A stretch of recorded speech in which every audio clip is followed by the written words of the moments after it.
Então, hoje a gente começa um conteúdo novo da disciplina, que é chamado de sistemas cadernais. Sistemas cadernais, essencialmente, ele consiste em máquinas de elevação de carga. Nós vamos estudar a teoria, conceitos e alguns cálculos.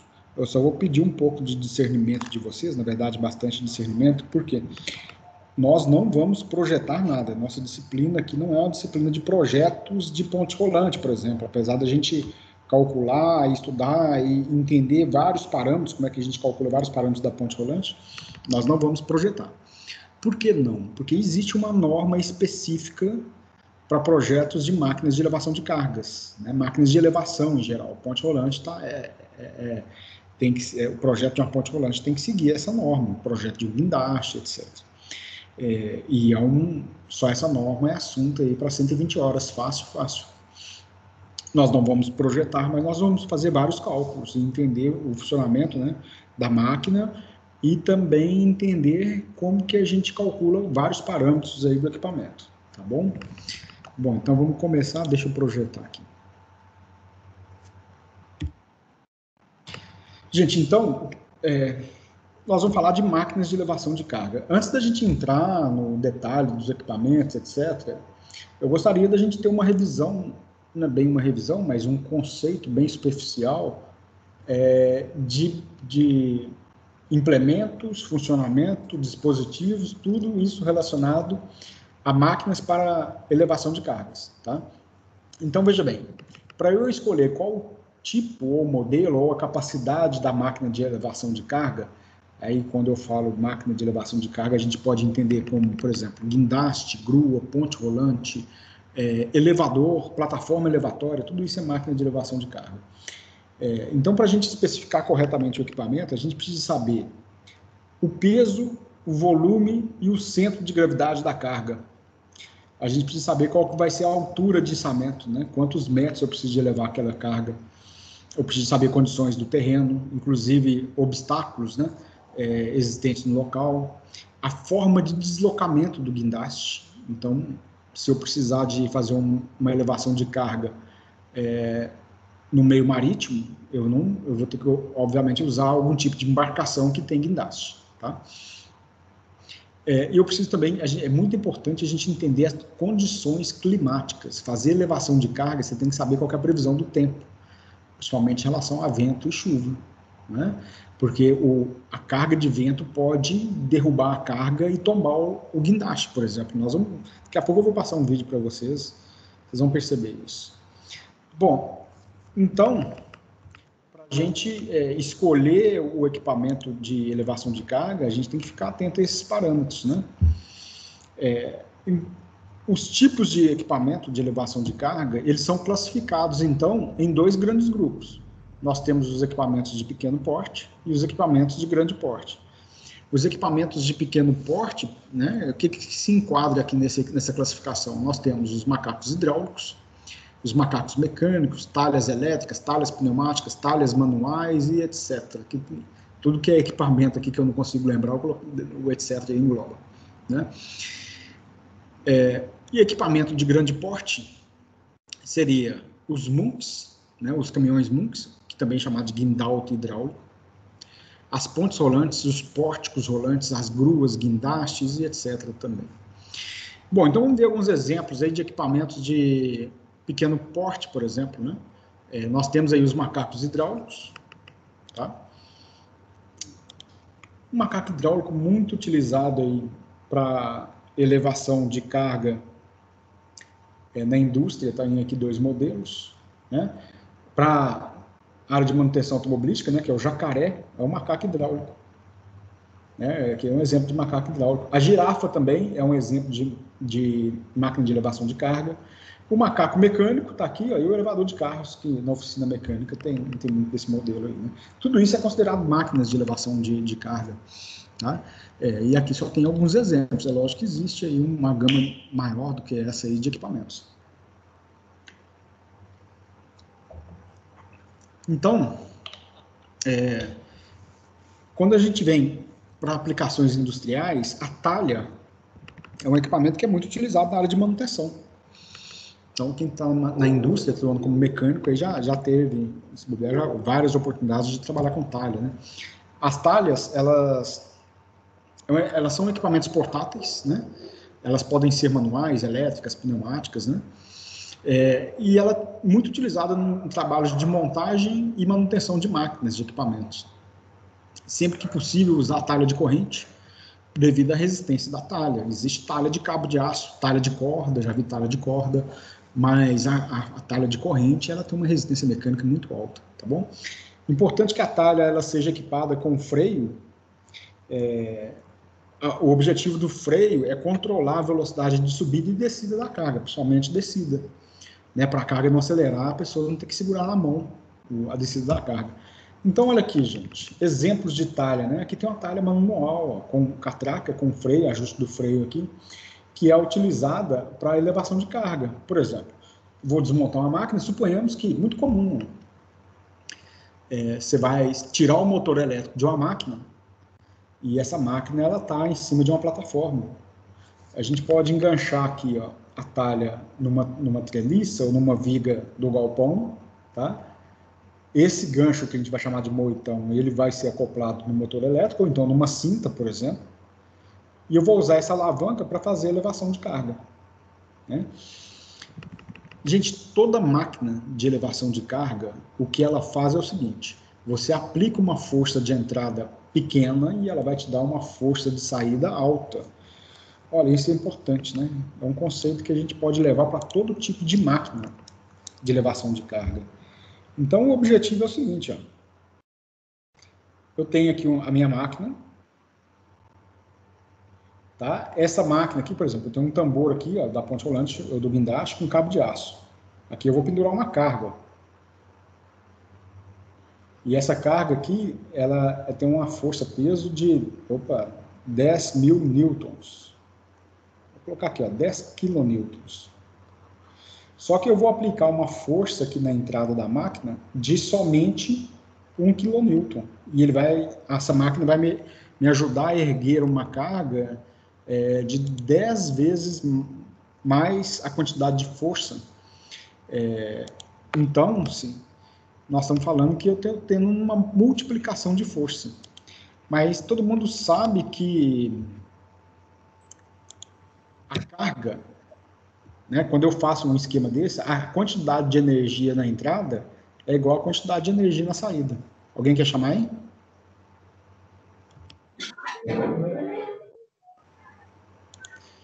Bom, então, gente, é o seguinte, olha. Nós temos aí esse exemplo que eu estou ilustrando, que é o seguinte. Deixa eu voltar aqui. Vamos falar aqui, ó, variação de energia na entrada, ela vai ser igual à variação de energia na saída. Se a energia de entrada é igual à energia de saída, eu estou aplicando 1 kN de forças e estou erguendo uma carga de 10 kN, alguma coisa tem que estar compensando aqui, né? Onde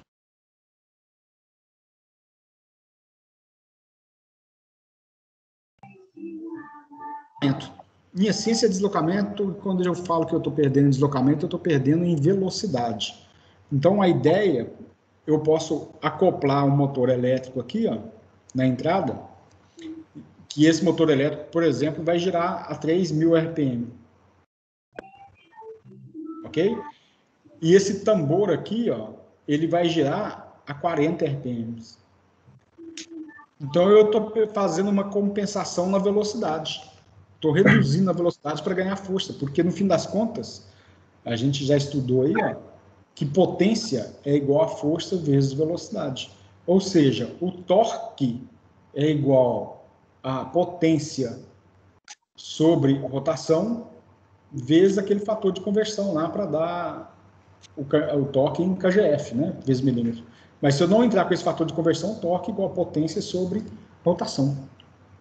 Ou seja, para eu manter o torque constante, né, para eu ter um torque elevado na saída, obviamente que a gente vai precisar, então, de abaixar a rotação. Eu mantenho a potência e reduzo a rotação, então o torque de saída vai ser alto. Bom, então, toda máquina de elevação de carga, ela compensa o ganho de força baseado nisso. para você ter uma capacidade de erguer uma força maior, uma carga maior na saída, o único motivo, o único jeito de eu fazer isso é reduzindo a velocidade, tá? Nós vamos calcular esses parâmetros de velocidade e rotação lá para frente. Bom, o equipamento de elevação de carga também pode ser classificado, né, igual a gente falou, entre médio ou grande porte, né? Então, eu tenho equipamento de elevação de carga de pequeno porte, médio e grande porte. Quais são os tipos de equipamentos de médio ou grande porte? Então, eu tenho guindaste fixo, guindaste telescópico, guindaste treliçado, nós vamos mostrar alguns aqui.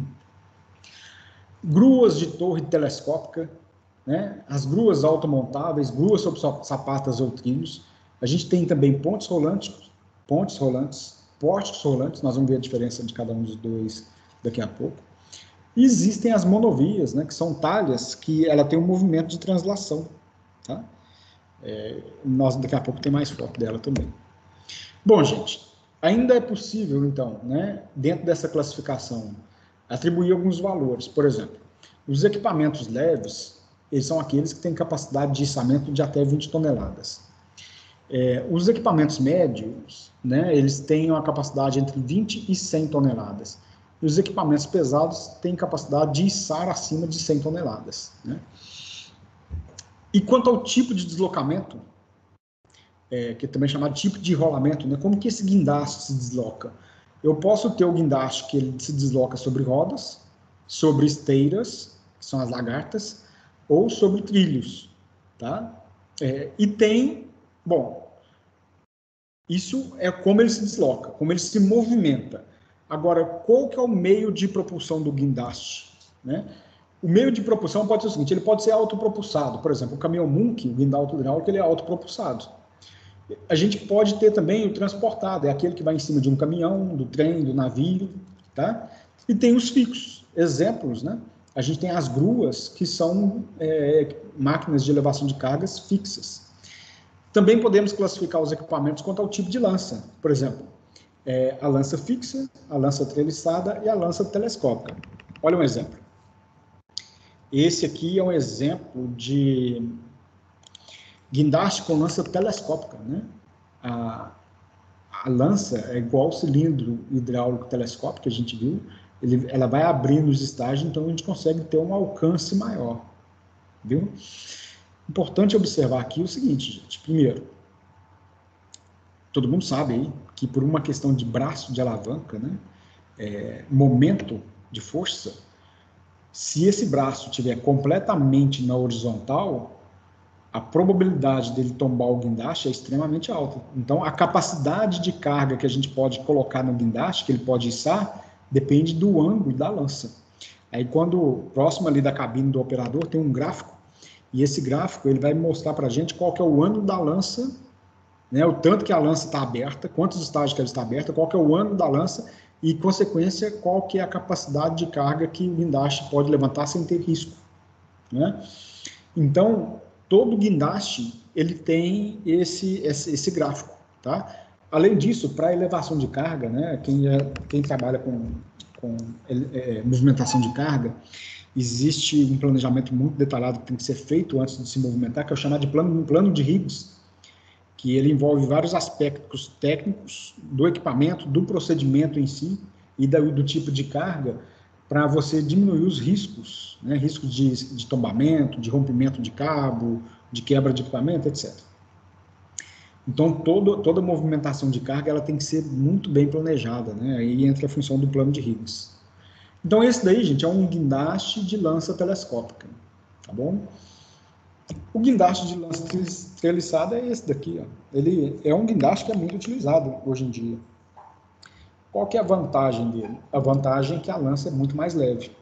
Ela tem uma resistência mecânica extremamente alta, né? Vocês já tiveram aula de elementos finitos, né? Todo o cálculo da treliça está envolvido aqui. Ela tem uma capacidade alta de elevação de carga, tem uma alta resistência, mas uma desvantagem dela é que a lança é fixa. Você não consegue reduzir o comprimento dela, você muda só a inclinação dela. E, consequentemente, você vai mudar o raio de ação em função da inclinação da lança. Ô, professor, mas nesse caso aqui, ela é acionada pelos cabos também, por exemplo, o ângulo de inclinação dela. É tudo por cabo, exatamente. Então, Então, é muito, muito comum esse tipo de lança. Indústria de mineração, né? Antigamente usava muita escavadeira desse tipo aqui, mas estou falando assim, década de 60, 70, sabe? Usava muito isso. tá.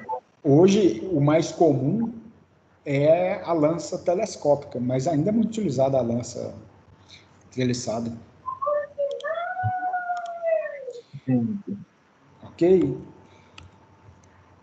Bom, vamos continuar então. Esse aqui é um exemplo, então, de guindaste de lança treliçada, né?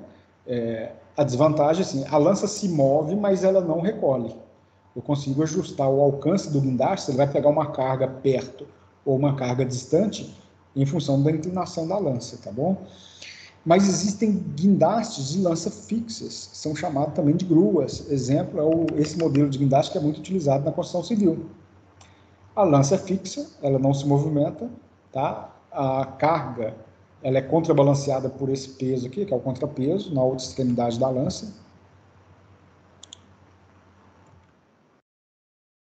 E muito utilizado na construção civil, tá bom? Guindaste, assim, mais simples, ele é montado do lado de uma edificação, do prédio onde está sendo erguido. Opa, boa noite, gente, cheguei.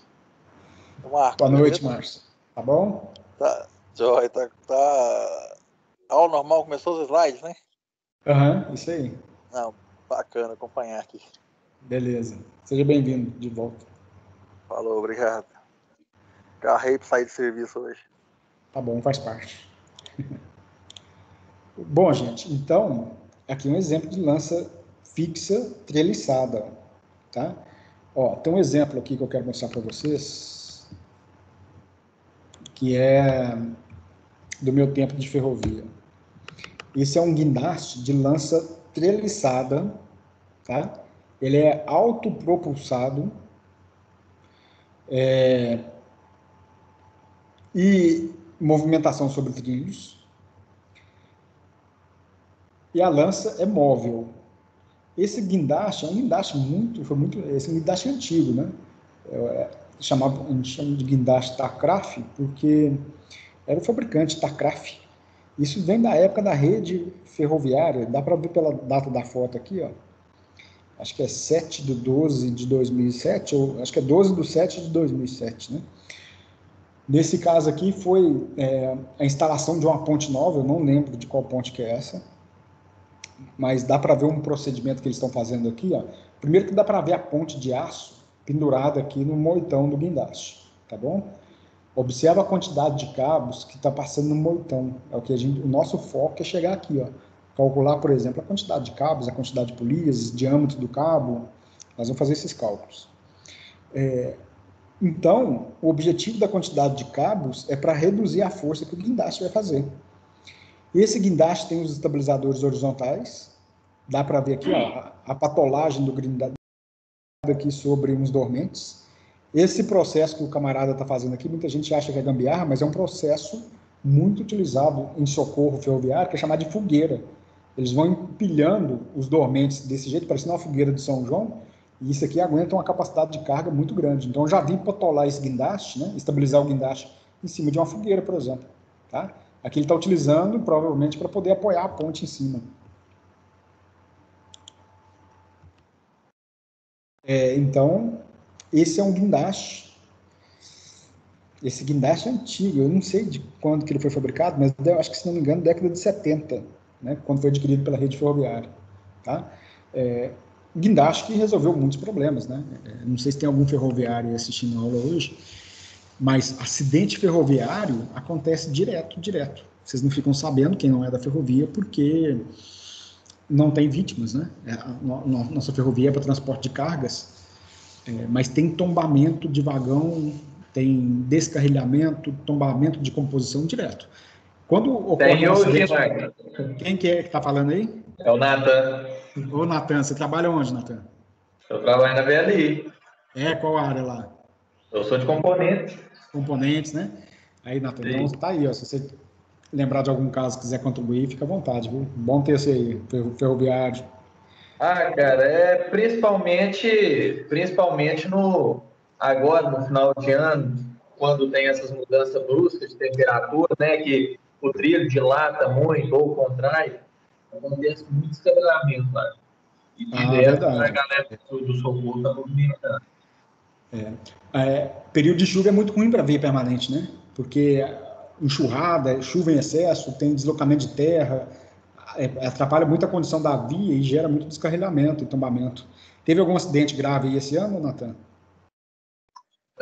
Foi mês passado, na verdade, não foi composição, mas foi até mesmo no socorro que foram dar lá, foi mês retrasado, na verdade.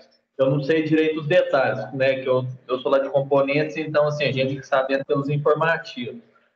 Mas foram fazer um socorro de um tombamento que teve, e era na beirada de um rio, parece, e o próprio guindaste caiu dentro do rio, e o operador estava dentro, ficou tipo assim, meio metro para submergir o cara, que ficou preso dentro da cabine. E ele ficou preso dentro do rio, então?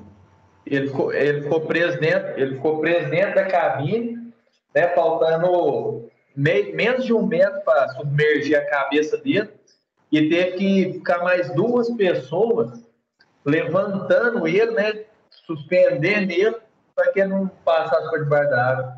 Nossa, né? Ainda bem que não foi fatal, né? Não, foi não. Graças a Deus. Então, acidente ferroviário é isso, sabe, gente? Tem muito acidente ferroviário que a gente não fica sabendo porque ele não tem vítima fatal, né? Não tem transporte de passageiro.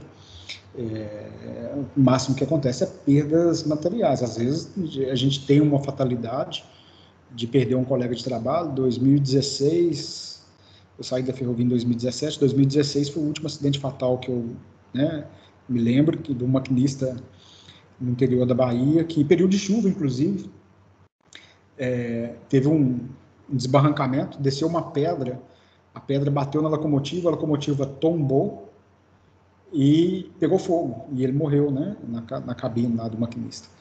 Esse foi o último acidente fatal que eu tenho notícia, né, infelizmente.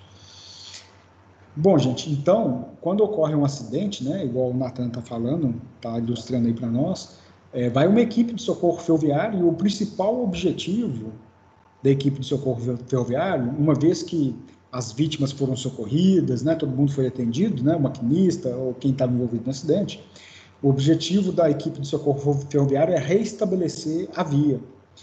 Então, esse guindaste pega vagão, joga para fora no meio do mato, né, coloca o vagão no meio do mato, locomotiva, coloca tudo para fora, vem uma equipe que é chamada de equipe de manutenção de via permanente, reconstitui o trilho, a via, para os trens voltarem a circular. Circular. É a primeira prioridade deles. Depois a equipe volta e vem recolhendo as sucatas de vagão, de locomotiva, e quando envolve acidente assim, de locomotiva que causa muito dano, eles recolhem a locomotiva e mandam lá para o Natan, que o Natan vai recondicionar a locomotiva toda, né? Já teve caso aí da equipe lá que trabalha com o Natan de pegar uma locomotiva, depenar a locomotiva toda e montar tudo de novo, né? Quase o estado de zero aí, para colocar para funcionar. Não é isso, Natan? É isso aí, porque tem uns que ficam nos estados que fica bruto, viu? Chega a locomotiva acidentada lá, que você pensa que foi um dinossauro que passou e rasgou no meio. Aí o pessoal do socorro escreve assim, os cuidados de Natan, e manda lá para a oficina de componentes. Você falou de acidente fatal aí. Você estava lá ainda quando o Salomão faleceu também? Acho que foi lá na Norte-Sul. Acho que foi lá na Centro-Norte. Qual foi o acidente dele? Como foi? Eu não me lembro. Foi um descarregamento. E ele era da equipe de socorro, na verdade. Aí ele foi passar do lado do vagão, o vagão tombou. Nossa, não. Não, esse acidente eu não tô lembrado dele, não. Deve ter sido depois que eu saí. Acho que foi 2018. Ah, tá. Ferrovia é impressionante, é muita força envolvida, é muito peso, é muita carga. É aquele negócio, né? Não tem acidente que você trata com band-aid lá, não. Pois é, acidente lá é muito feio, sabe? Assim, tudo é muito catastrófico, né? Acho que essa é a palavra, catastrófico. Um cabo de aço desse daqui que romper, gente, imagina esse cabo de aço rompendo e chicoteando, né, em volta. Né, ele pode matar alguém, né, pode ferir fatalmente alguma pessoa que esteja próximo. Então, isso vale para qualquer elevação de carga, sabe? Então, a elevação de carga, operar a elevação de carga é algo que tem que ter muita experiência, né? A pessoa tem que saber muito bem o que está fazendo, porque além da perda material, você pode matar alguém, né? Com certeza. Então, aqui não cabe o herói, não cabe o aventureiro, né? Vamos ver o que acontece. Tem que ser tudo muito bem planejado, bem especificado, né? Bem observado e respeitando os procedimentos de segurança, tá? Daqui a pouco eu vou passar uns vídeos de acidentes ferroviários, desculpa, acidentes com máquinas de elevação de carga para vocês verem. Olha, então esse é o guindaste Takraf, é um guindaste autopropulsado, o deslocamento dele é sobre trilhos, a lança é uma lança treliçada e móvel, tá? 2000 e qualquer coisa, não lembro quando, se foi 2015, 14, a ferrovia adquiriu alguns guindastes novos, que é o Kirou. É um guindaste muito mais moderno, de lança telescópica hidráulica, tá? Muito mais moderno porque ele tem uma série de sensoriamentos que inclusive mede a inclinação do guindaste, risco de tombamento, ele tem célula de carga que ele mede a força que a lança está fazendo e trava o equipamento se for para dar sobrecarga. Tá? Esse é um equipamento alemão, fabricado na cidade de Leipzig. Eu até estive lá em Leipzig em 2013, onde que é a fábrica do guindaste Kirou. Tá? Eu só não lembro as especificações, qual é a capacidade máxima dele de carga, isso eu não estou lembrado mais. Já não me recordo muito bem, mas é um guindaste muito moderno, a ferrovia adquiriu vários dele. Esse daqui, quando foi adquirido, eles chegaram, eles estavam em comissionamento para entrar em operação, né? O pessoal estava dando treinamento, fazendo as configurações, os ajustes do guindaste. Aqui tem 2 dele, ó. Mas eles foram comprados para vários corredores, né? Para esparramar aí na malha da velhinha.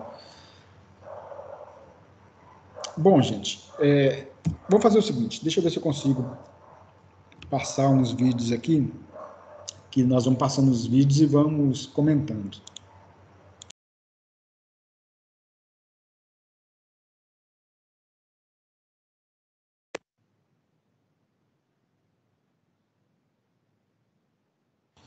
Ok, vamos lá. Deixa eu ver se vai dar certo aqui. Esses vídeos, gente, nem lembro como que eu consegui, deve que alguém me enviou, eu sei que eu vou montando os meus arquivos aí, depois eu venho resgatando. Acidentes com guindastes, tá? Esse é um guindaste usado na construção civil, uma grua, né, desmoronando aí. A gente não sabe se é por uma questão de erro de dimensionamento. Olha aí, ó, a fratura da grua. Esse acidente aqui é clássico, quando a gente não observa o braço de alavanca da guia, da lança. Tá vendo? Eu estou voltando aqui devagarzinho. O guindaste está erguendo uma caixa d'água, só que a lança está tão estendida, né? Ela está tão longe da base a carga que provoca o tombamento do guindaste. Esse aqui é um exemplo clássico, quando eu falei agora há pouco, que a gente tem que observar as condições climáticas. Não sei se foi esse o caso, mas poderia ser. Observa que a gente tem uma placa, né, de outdoor e ela tem uma área muito grande. Então, imagina o vento batendo aqui nessa placa. Né? Esse vento ele vai gerar uma carga muito grande em cima do guindaste, né, que pode provocar o tombamento do guindaste. Não sei se foi esse caso. Pode ter sido por excesso de carga, né? Pode ter sido também, né? Mas observa que a lança, ela nem está tão, ela está aberta, mas ela não está muito estendida, né? Ela está num ângulo de inclinação até favorável. Vamos ver o que acontece. Provável que seja por excesso de carga. Isso aqui é interessante, ó. Tirou o guindaste.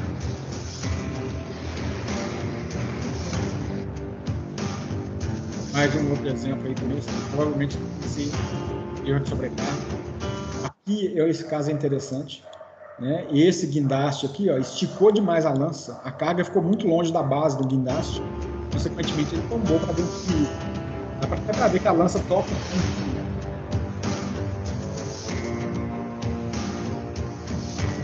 Esse acidente aqui, gente, foi uma grua de construção civil. Eu lembro que eu assisti no jornal, depois eu fui procurar o vídeo dele. Foi em Nova York, uma grua de construção civil, ela ruiu, né? E caiu numa rua muito movimentada e não machucou ninguém, não acertou ninguém. Teve danos materiais que destruiu um monte de carro, mas não machucou ninguém. Caiu em cima da rua. Aí mostra. Ninguém foi ferido, eu lembro de ter visto isso no jornal. Muito carro, tá? Eu acho que é um interessante, né? Que é um guindaste erguendo o outro, içando o outro, né? Sobrecarga. Aqui é interessante, a gente está falando de ferrovia, mas quando... assim, isso é comum de acontecer, isso aqui, ó, esse processo de descarga. É quando uma empresa compra uma locomotiva e ela é importada. Então, eu lembro em 2014, 13, não me lembro, quando a VLI comprou 9... Não, acho que foram 8 locomotivas Dash 9, e na época elas foram fabricadas em Illinois, nos Estados Unidos. Foi a primeira compra grande da VLI de locomotiva nova. Na verdade, foi a primeira compra de locomotiva nova, né? Que a VLI, então, ela só comprava locomotiva usada de outros países, importava sucata, reformava e punha para rodar aqui. Tanto que a idade média da frota antes das locomotivas novas era de 27 anos. Então, você pensa, né, que a locomotiva, assim, idade média da frota, você tinha locomotiva com mais de 45 anos de idade, né, e locomotivas um pouco menos velhas. Aí, nesse período, a VLI comprou as locomotivas Dash 9 da GE, que foram fabricadas nos Estados Unidos, e quando elas chegaram no porto, no navio, em Santos, foi no Rio de Janeiro, elas foram descarregadas desse jeito aí, ó. Então você tem a grua transportando. Mas aqui tem um acidentezinho aí, ó. Acho que foi em Vitória que elas chegaram. Olha, é verdade. Foi Vitória, elas vieram naquele navio que a Vale tem, que é gigantesco. Aí, ó, é o Márcio que tá falando, né? É eu. Que na época eu tava lá pensando assim. Então é isso aí, ó. Elas descarregaram em Vitória.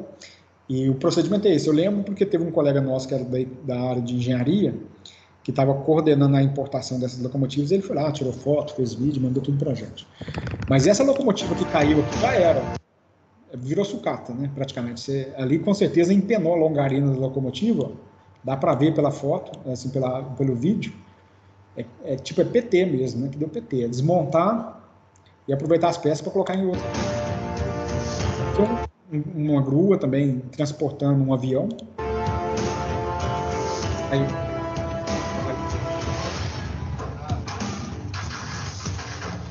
carregando um barco. Ó, observa, gente, que aqui, esse exemplo aqui, ó, deixa eu voltar um pouquinho. Olha lá o que acontece, ó. Deixa eu pause. São 2 guindastes, né? Então, tem 2 guindastes descarregando, né? Colocando o barco na água. Se a gente observar, nesse momento que eu parei, as rodas dianteiras desse guindaste aqui levantaram, ó, já tem alguma coisa errada. Levantou. O outro guindaste está apoiado. Então, talvez o posicionamento dos guindastes foi um problema. Olha lá.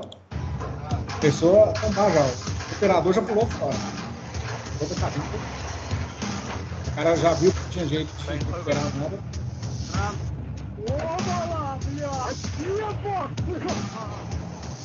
Ó, esse daqui é uma grua. Ela, na verdade, esse acidente eu lembro dele também. A grua pegou fogo. Teve um incêndio na grua. Com isso, ela fadigou e acabou caindo.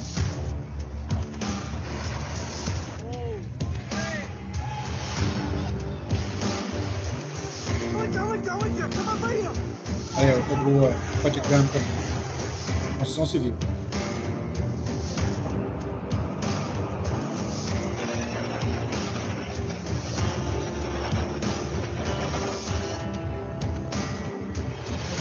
aqui mostra, ó, é um guindaste de dupla treliça, tá?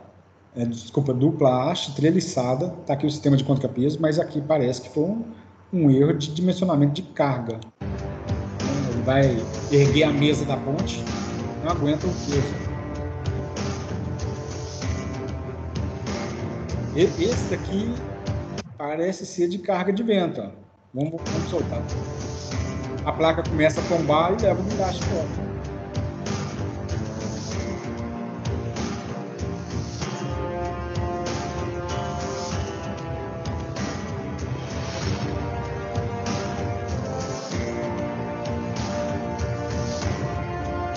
Fadiga da haste.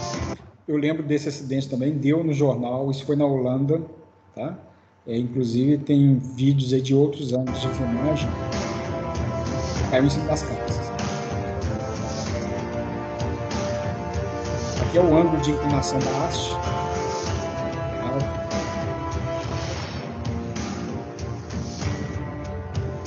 Esse deu sorte, hein? Passou bem na hora. Aqui um erro de operação, vamos dizer, né? O pessoal colocou o carro ali na plataforma para ser erguido, mas alguém esqueceu de puxar o freio de mão. Vamos ver o que acontece.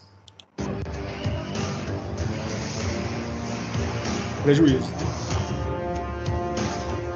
Isso daqui, gente, é algo espantoso. Isso é uma grua de porto, que é chamada de DN, um descarregador de navio, e aqui ela está ruindo, ela está fadigando, e ela vai tombar. Deixa eu só admitir um colega aqui.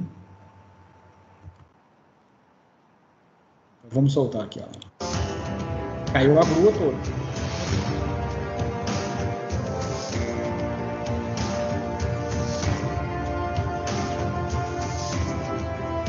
Não aguentou o peso também do barco, né?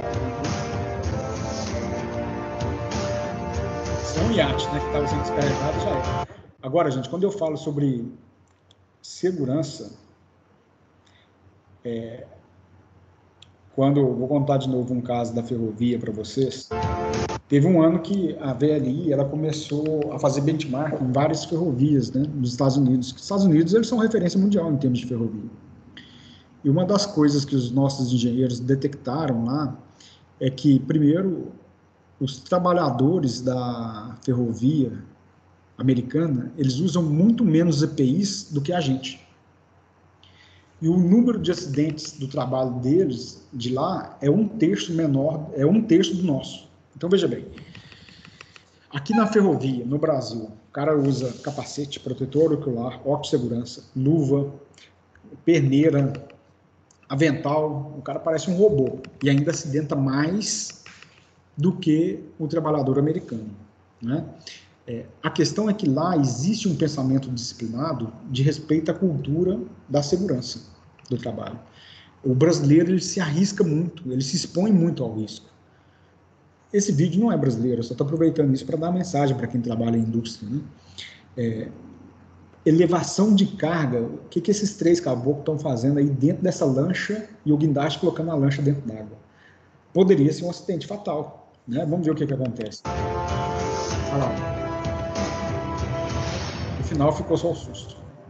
Tá? Gente, então mensagem que fica, né? Quando existe uma elevação de carga, você não chega nem perto, você não passa de baixo, você não fica sobre a carga. Você não pode, apesar de que você seja o projetista do equipamento e tudo, você não pode confiar cegamente. Tem certas coisas que fogem do controle da gente. Deixa eu contar um caso para vocês aqui. Pode falar, Nathan. Em relação a isso, a cultura de segurança do pessoal lá dos Estados Unidos, né? Uhum. Veio dois funcionários lá da empresa da ferrovia lá, acho que é da GE. Uhum. Aí eles vieram aqui fazer um acompanhamento da aplicação da turbina na locomotiva. Na verdade, eles vieram aplicar. E, assim, igual você falou, eles não usam todos os EPIs, né, que a gente usa.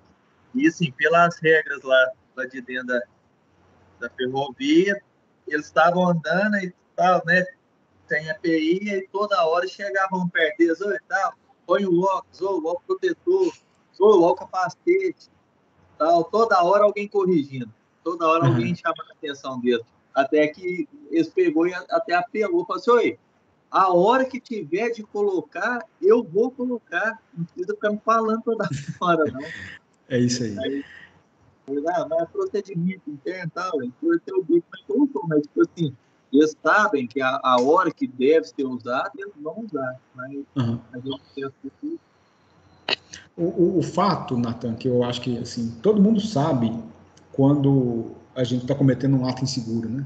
Quando a gente está se colocando em condição de risco. Mas só que às vezes a gente quer correr o risco, a gente quer se aventurar. Eu acho que teve algum colega aí que falou que era da área de segurança, não sei se foi o Márcio Júnior que falou que era da área de Márcio José ou Márcio Júnior? Márcio J. Reis. É o outro Márcio, É o outro Márcio. Márcio José. Foi o outro Márcio que falou que era da área de segurança do trabalho. É isso aí. Então, aí o pessoal que é da área de segurança do trabalho sabe dizer muito melhor do que a gente, né? Porque às vezes a gente se expõe ao risco desnecessariamente, mesmo sabendo que a gente está exposto ao risco. E o americano, quando eu falo americano, não é só o americano em si, né? Eu lembro dos americanos por causa da ferrovia lá, que a gente fez o benchmark, né? A gente fez trabalhou muito junto deles. Quando a tarefa ou a atividade gera um risco, eles não fazem, eles não se põem. Perde produção, perde o que tiver que perder, mas ninguém vai colocar a saúde ou a vida em risco para cumprir uma tarefa. Lá é muito claro isso, sabe? Quantas vezes eu vou falar por mim, né? Trabalhava na empresa, tinha gente que não usava protetor auricular e falava assim, eu já acostumei, não preciso não. Na verdade, o camarada está ficando surdo, né? O protetor auricular para ele já não faz efeito, porque já perdeu a audição, está perdendo a audição. Então, eu lembro de uma empresa que eu trabalhava que, quando a empresa comprou aquele Luvex, que é aquele protetor para as mãos, né? O pessoal falava assim, gente, isso é coisa de boiola, ninguém vai usar isso não, cara, a coisa mais estúpida do mundo. A pessoa pensar que passar um creme para proteger as mãos, porque às vezes você vai pôr a mão em graxa, em algum produto que seja, vai colocar em risco a sua masculinidade, entre aspas, né? Então vem muito dessa cultura. Eu lembro quando eu trabalhei na siderúrgica Pains, né? E foi quando a Gerdau comprou, isso tem muito tempo, foi meu primeiro emprego. Lá tinha um engenheiro na área de laminação, que era gerente de laminação.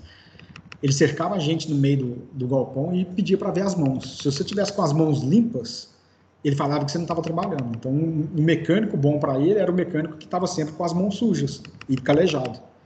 Então, para ele, você não podia usar luva, você não podia limpar as mãos a toda hora, né? Na concepção dele, o mecânico bom é o mecânico que suja as mãos, que suja a roupa.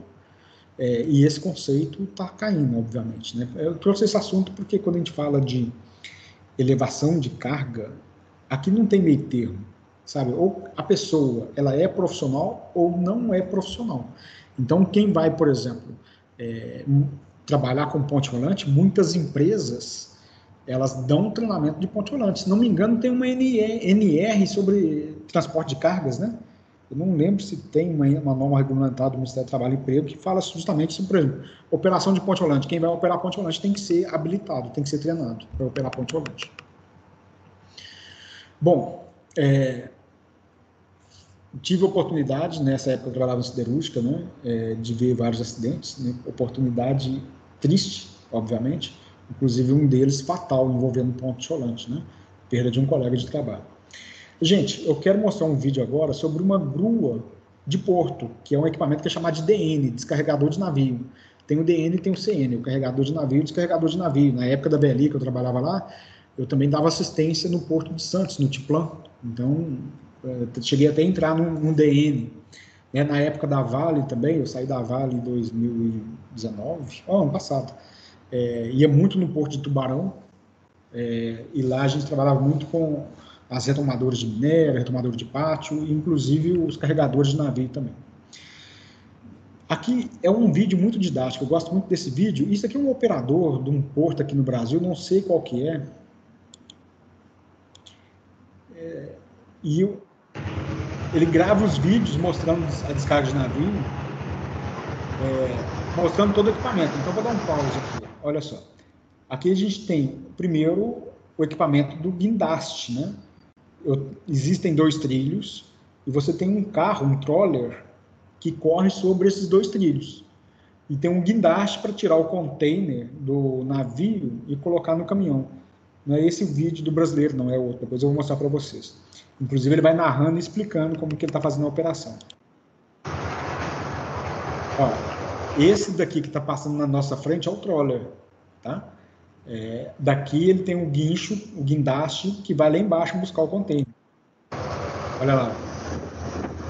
Quero mostrar para vocês o seguinte, quantas polias nós temos aqui, ou roldanas, né? A gente pode chamar de polias ou roldanas. 1, 2, 3, 4 roldanas. Essa quantidade de roldanas, essas roldanas são chamadas de roldanas móveis. Por que se chama roldana móvel? Porque ela está se movendo com a carga. A quantidade de roldanas móveis que vai me falar quantas vezes eu estou amplificando a força e, consequentemente, reduzindo a rotação. Nós vamos entender esse cálculo depois, tá? Então, eu não sei qual que é o nome desse aqui, assim, os DMs que eu trabalhava não era de descarga de container, era descarga e carga de grãos, então não tinha esse dispositivo de, né, pegar ali o container, né? Não sei como é que chama, tá? Num conceito geral de ponte rolante, esse dispositivo que é mais aberto aqui é chamado de viga de carga, mas não sei que no caso do container é chamado de viga de carga. Ele vai acoplar no container, o operador está ali, ó, tudo manual, né? O cara tem que ser muito fera mesmo, muito tempo de prática. Aí ele trava o container.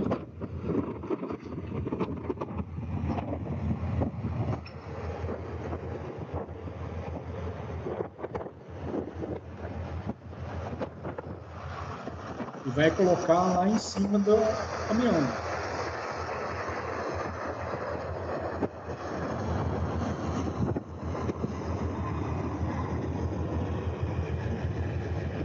A carreta já vai parar na posição certa.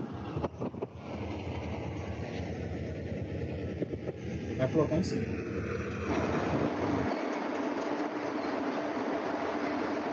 Então tá aí, ó. Nosso objetivo, então, observa que ele está fazendo todo um processo de transformar velocidade em força. Você tem um motor elétrico em cima para recolher os cabos e com certeza ele vai puxar a viga de carga, vou chamar de viga de carga, eu não sei muito bem a carga que está e com isso amplificar a força.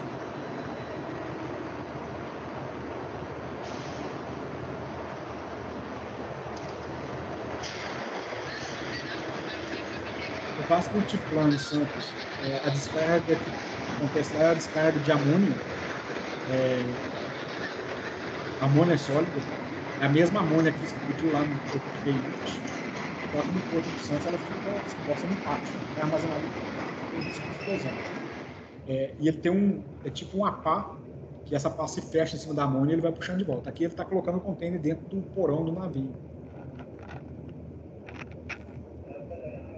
Então, olha que interessante. Vou fazer um pause. Eu tenho as 2 polias, que são polias móveis, tá bom? As polias móveis aqui, ó, é onde vai acontecer para a gente a amplificação de força. Isso daqui que está parecendo uma polia, não é bem uma polia, é um recolhedor de cabos elétricos. Né? Tem um painel elétrico aqui, e tem um cabo que é recolhido por esse dispositivo.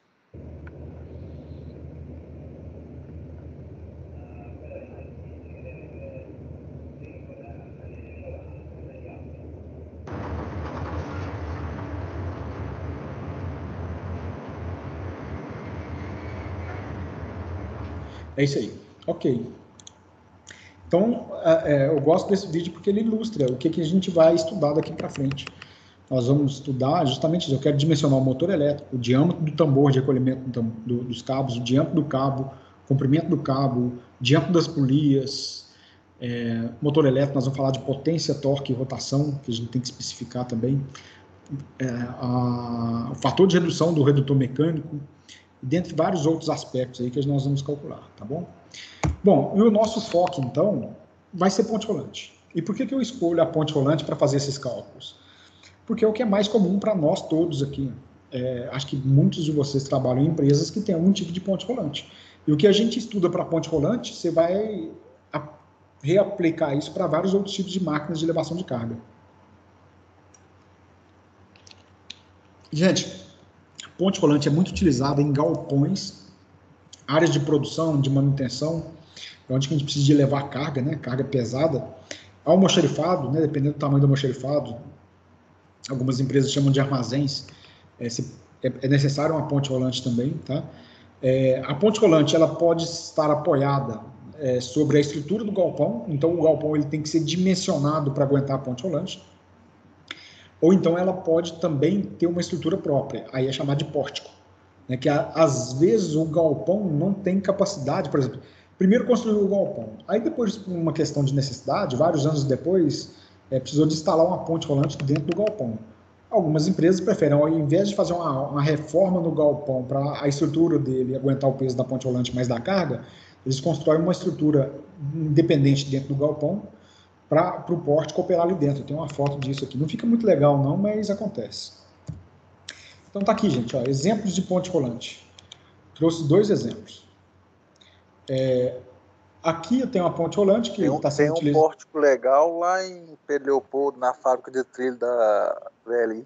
Verdade, eu tive lá já várias vezes. Já fui lá várias vezes. Tem um pórtico realmente. Um pórtico bacana, grande. É um ou 2, hein? Não estou lembrado. Mas de fato tem. Se eu não me engano, são 2. São 2, né? É isso mesmo, são 2 pórticos. Inclusive, eu acho que eu devo. Que recebe o trilho e o outro do outro lado como é que faz o carregamento. Que coloca no trem, né? No trem de serviço. Nos trilhos. Inclusive, recorde nacional, porque é onde se conseguiu colocar o trilho mais longo, né? Inteiriço, né? De 110 metros, em cima do trem de serviço. Foi a VLI.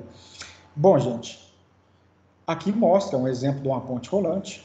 Tá? Tem 2 pontes rolantes aqui. Ó. Isso daqui é uma ponte rolante. E lá no fundo tem outra ponte rolante. Você pode ter num galpão 2 pontes rolantes. Observa que essa ponte rolante aqui está segurando uma bobina. Eu não sei se é uma bobina de alumínio, eu peguei essa foto na internet, de alumínio ou um outro metal, aço inoxidável. Aço inoxidável eu acredito que não seja, mas deve ser bobina, deve ser alumínio, bobina de alumínio. E essa outra ponte rolante aqui, ó, está segurando outra bobina de alumínio. Observa que essa ponte rolante, ela só tem uma viga. Então é chamada de ponte rolante monoviga. Ela tem uma viga, um troller aqui, ó, o moitão e o guincho acoplado no troller. Tá? Observa que o operador está aqui embaixo, ó, com controle remoto por radiofrequência e está operando a ponte rolante. Bom, existem pontes rolantes que elas são muito grandes. E a ponte rolante, essa ponte rolante ela é muito demandada no processo produtivo. Então o operador ele não fica embaixo, ele fica lá em cima numa cabine da ponte rolante. Aqui na Gerdau em Divinópolis, por exemplo, não, esse é muito não na Gerdau em Divinópolis, mas usina siderúrgica tem muito disso. A ponte rolante que fica tirando as panelas de aço lá da saída do convertedor, do forno de aço, né? Ali você tem um operador porque a cada, por exemplo, dependendo da produção, a cada 18 minutos você está enchendo uma panela, você tá vazando o forno. Tá? Por exemplo, eu tive na Uzi Minas, lá em Patinga, a Uzi Minas, lá, o alto forno, ele não é um forno de vazamento, é um forno de corrida. É uma bica que fica vazando gusa direto dentro do carro torpedo. Tá? Então, você tem alguns tipos de processos produtivos que o operador da ponte rolante ele fica o tempo todo manobrando a ponte, aí ele fica em cima, lá dentro da cabine. Aqui eu tenho uma pessoa que acumula a função de operador de ponte rolante. Pode ser, por exemplo, uma pessoa que trabalha no almoxarifado, no armazém, ele tem outras funções e dali opera a ponte rolante. Então, exemplo aí, o Natan trabalha na oficina de componentes em Divinópolis, além de dar manutenção no componente de locomotiva, ele também vai precisar de operar a ponte rolante para levar os componentes, né, um compressor, um motor diesel, um conjunto de força, etc. Você trabalha qual célula, Natan?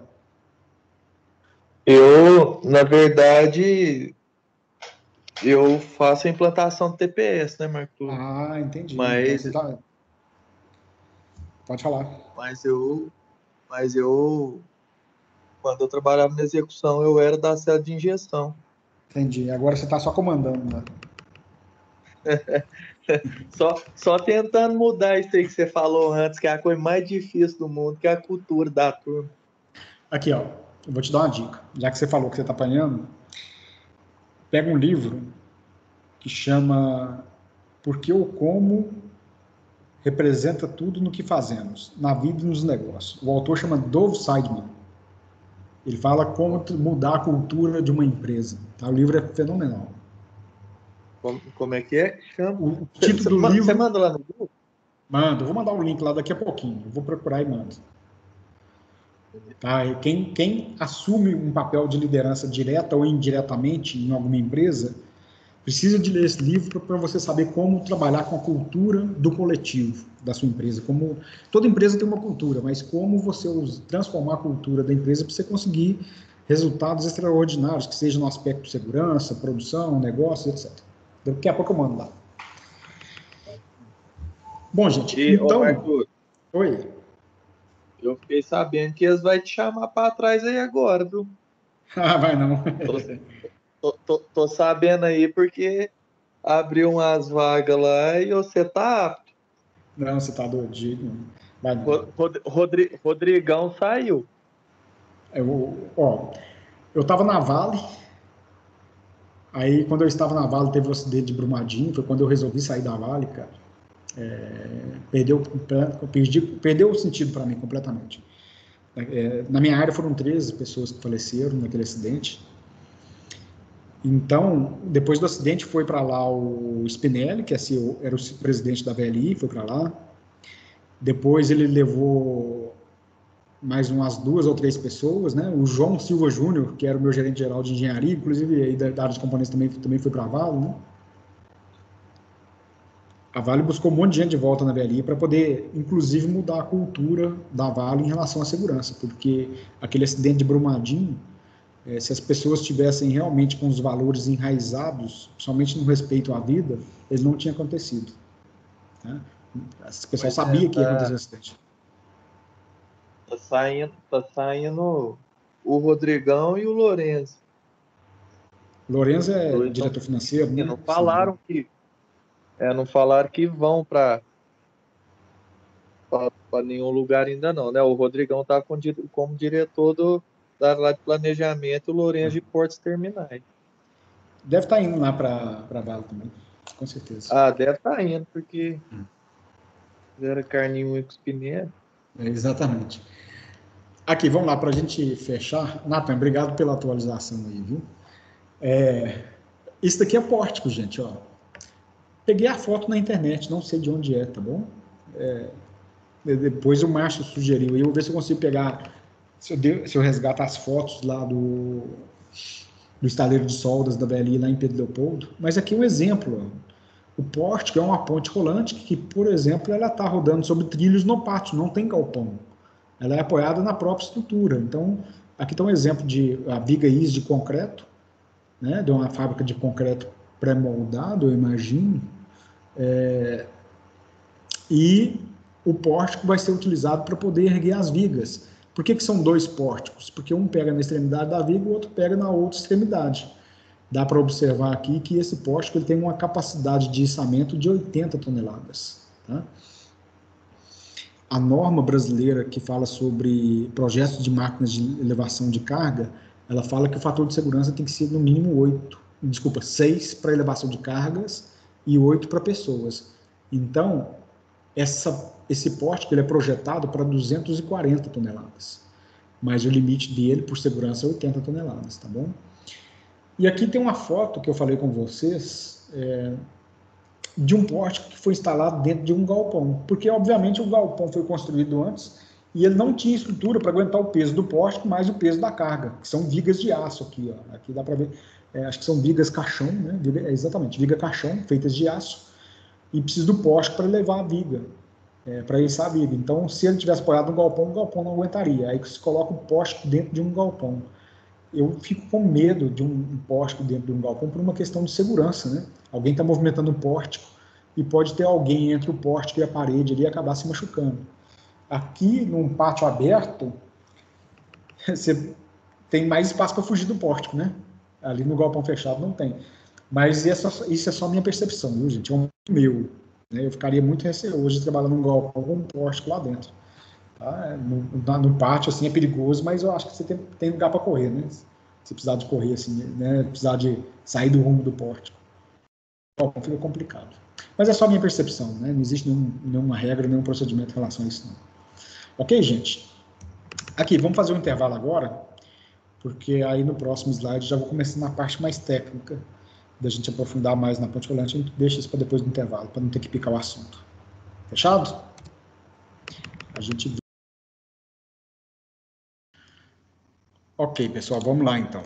Olha, antes do intervalo, a gente estava falando justamente sobre pórticos rolantes, que é um tipo de ponte rolante que fica apoiada na própria estrutura e muito utilizada em pátios, né, externo ao galpão, e em alguns casos também em galpões, né, dentro do galpão. Agora, o que compõe uma ponte rolante, né? Quais são os componentes de uma ponte rolante? A gente pode dizer que os componentes são o seguinte: a gente tem a estrutura, né? A estrutura, ela pode ser formada por duas vigas ou por uma viga, né? Mas em alguns casos duas vigas paralelas interligadas aí para receber o trawler. Existem os trilhos, que o principal objetivo do trilho, ele recebe as tensões, né, onde descarregam as forças resultantes e distribui as tensões sobre os trilhos, para não concentrar no único ponto e danificar a estrutura do galpão. O trilho da ponte rolante, em alguns casos, é um trilho de ferrovia, tá? Dependendo do tamanho da ponte rolante, é o mesmo trilho que é utilizado em ferrovia. Os guinchos da ponte, né, é o equipamento que tem a função de executar o içamento da carga. Em alguns casos, quando a ponte rolante é muito grande, ela tem um guincho principal e o guincho auxiliar. Nós vamos ver isso daqui a pouco. Existem os acessórios da ponte rolante, como cabine, passadiço, cabo de aço, para-choque, que é importante, daqui a pouco eu vou falar sobre ele, sistema de proteção, sinalização audiovisual, de comunicação e etc. E tem os mecanismos de deslocamento da ponte, que é o deslocamento longitudinal e transversal, tá bom? Então, vamos olhar essa ponte rolante aqui, que é uma ponte rolante monoviga. Ela tem uma única viga, tá bom? Então, tá aqui a viga, tem um trawler. Essa ponte rolante, ela tem um deslocamento longitudinal, transversal, que é o trawler deslocando sobre a viga da ponte, e o longitudinal, que é a ponte rolante deslocando sobre o galpão, tá? Então, tem a viga, o carro, que também pode ser chamado de trawler, e a talha. Essa talha aqui, ó, que é o moitão, ele tem uma célula de carga embutida, porque quando você pega um peso, ele está te indicando aqui de quanto que é o valor do peso.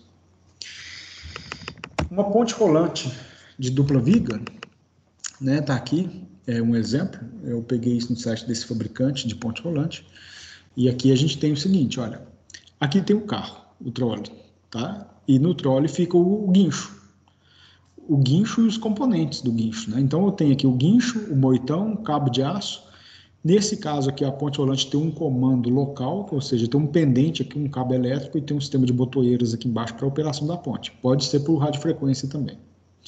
As duas vigas da ponte, tá bom? Aqui eu tenho um motor elétrico com redutor de translação. E esse aqui é o batente, né? Que é o para-choque. Para que serve o para-choque? O para-choque é o seguinte: no final do galpão aqui, ó, bem no final do trilho, você tem um sistema de anteparo, mais ou menos assim, deixa eu ver se eu consigo desenhar, que ele fica lá no final, para não deixar a ponte rolante bater na estrutura do galpão. Então, quando chega no final do curso, esse batente, ele bate aqui no final do curso do trilho. Aqui dentro do batente tem um sistema de mola, de amortecimento. Tá? E é comum, às vezes, o operador errar e bater no final do galpão, e a causa um impacto grande, barulho, né? Algumas instalações têm sensor, que ele desliga a ponte antes de chegar no final do curso, para não deixar bater. Mas o batente tem essa função de absorver o choque da ponte rolante com o final do curso do trilho, tá bom? Então, esse aqui é o exemplo de uma ponte rolante dupla viga.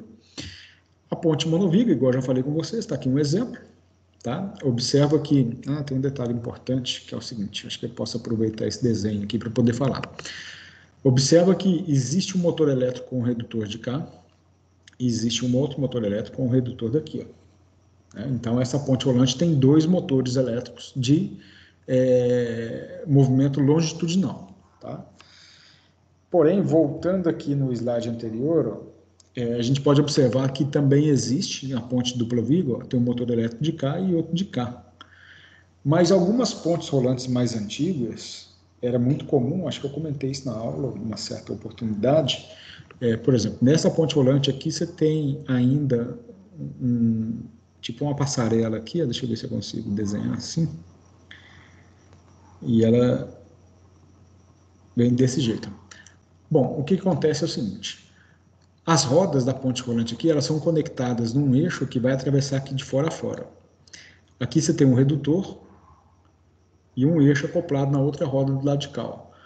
E acoplado a esse redutor, deixa eu desenhar aqui em cima assim, vai ter um motor elétrico aqui, então aqui é o motor elétrico, acoplado ao redutor, e o redutor que movimenta esse eixo, então esse eixo vai girar aqui nesse sentido, para fazer a roda girar e provocar o movimento da ponte rolante, o movimento longitudinal. Existe uma série de desvantagens desse tipo de acionamento.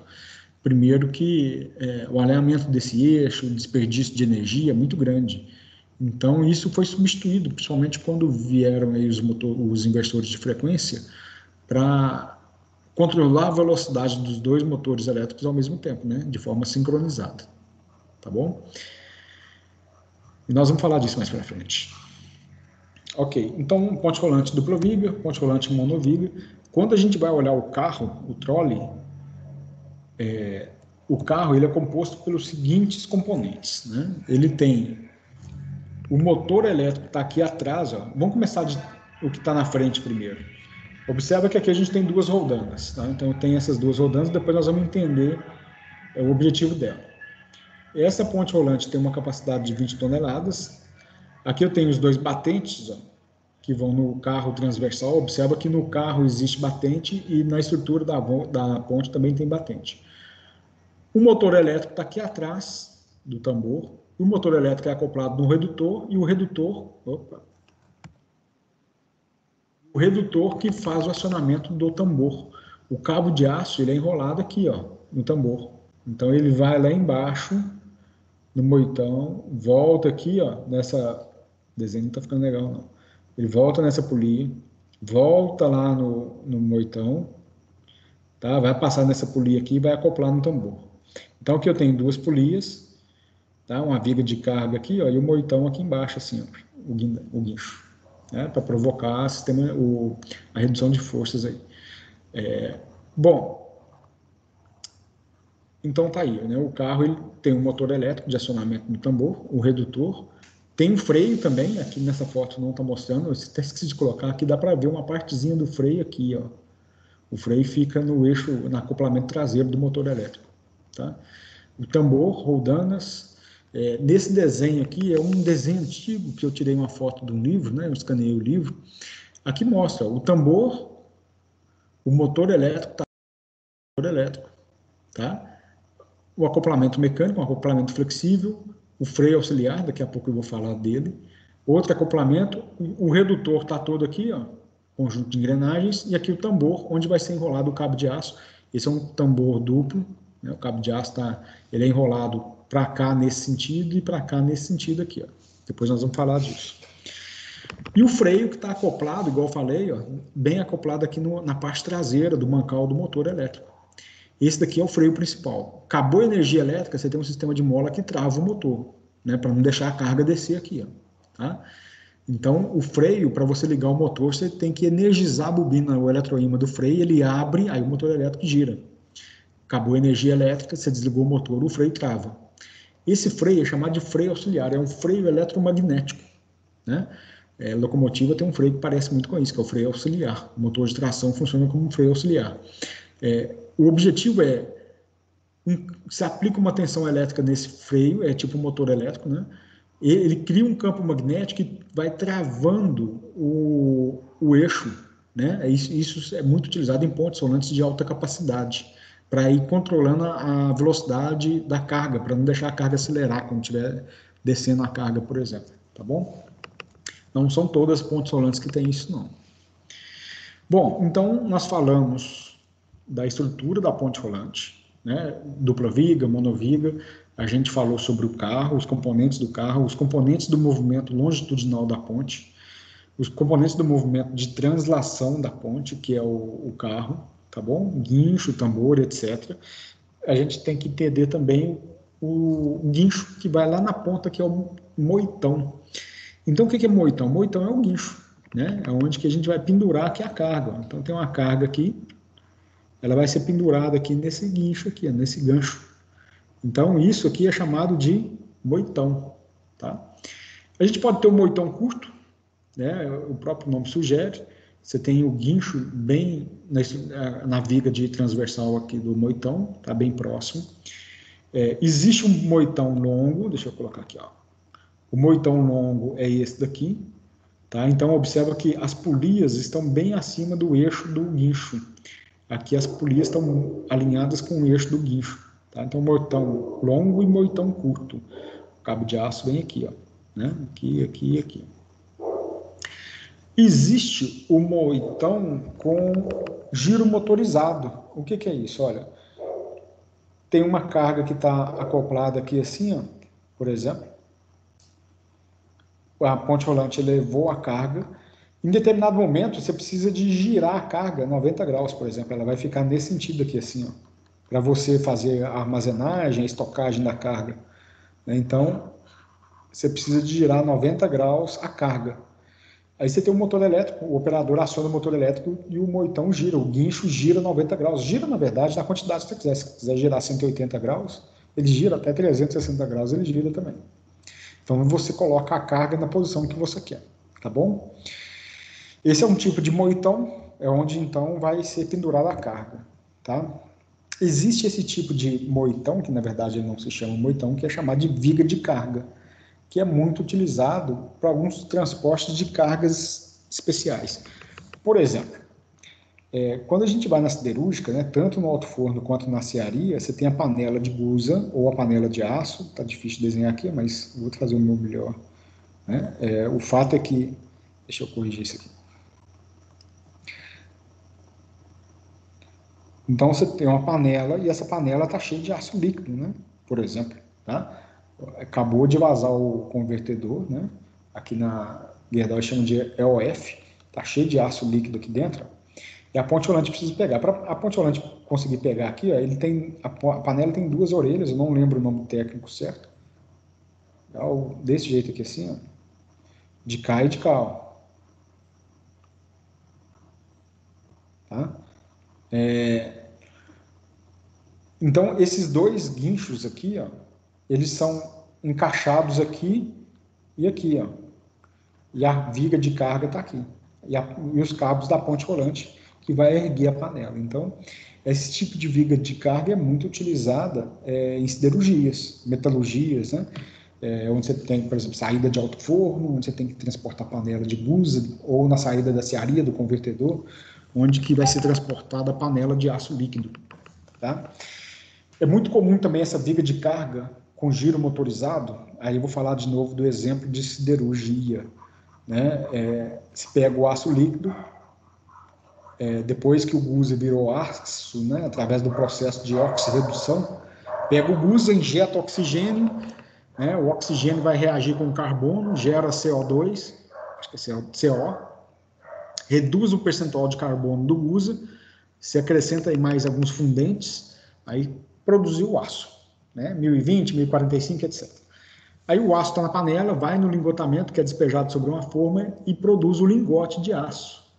Na época que eu trabalhava lá, era um lingote de aço de 3,95 metros. Eu só não lembro as dimensões, eu lembro que o comprimento dele era de 3,95. Tá? E na saída do lingotamento tem uma ponte rolante que pega esse lingote aqui, ó. Na verdade, ele era por eletroímã, né? Então tinha um eletroímã gigante, assim, ó, bem grandão, pendurado aqui. Pega, né, pendurado na viga de carga, pega o lingote, dali você gira o lingote 90 graus, porque na hora de armazenar o lingote, você vai fazendo fogueira, então vai armazenando o lingote desse jeito, depois você vem colocando, né, o operador vai colocando o lingote desse jeito aqui, para dar estabilidade, fazendo a amarração. Então, esse processo de girar o lingote precisa de um motor elétrico aqui em cima, para fazer o giro da viga de carga, tá? Muito comum também viga de carga para transportar chapa de aço, armazéns, empresas que comercializam chapa de aço. Aí ele tem um sistema aqui que é interessante, assim, que tem um sistema de cabo de aço aqui, assim, ó, que vem aqui e aqui na chapa e pega a chapa desse jeito aqui, ó. Aí ergue a chapa de aço para fazer o transporte. Ou seja, a viga de carga, ela tem diversas aplicações, né? Quando a carga ela tem uma geometria que precisa de uma viga de carga, você vai fazer a amarração de acordo com o que seja mais propício. Gente, componentes de ponte rolante é isso. A gente vai estudar mais, nós vamos aprofundar mais, mas aí eu vou falando dos outros aspectos à medida que a gente for aprofundando, tá bom? Olha só. Essa foto é uma foto, eu não sei se ainda mas durante muitos anos foi considerada a maior ponte rolante do Brasil, né? Ela é a ponte rolante da usina de Itaipu, que é utilizada para poder tirar o rotor do gerador. Então, isso daqui, ó, é o rotor, né? São as peças polares, é onde que, na verdade, vai ser induzida a tensão elétrica. Eu acabei de falar que a gente não deve ficar em cima da carga, mas tem um monte de gente aqui em cima do rotor, ó, e a ponte rolante segurando. Eu não sei a capacidade dessa ponte rolante. Deixa eu ver se eu consigo achar aqui, da ponte rolante de Itaipu.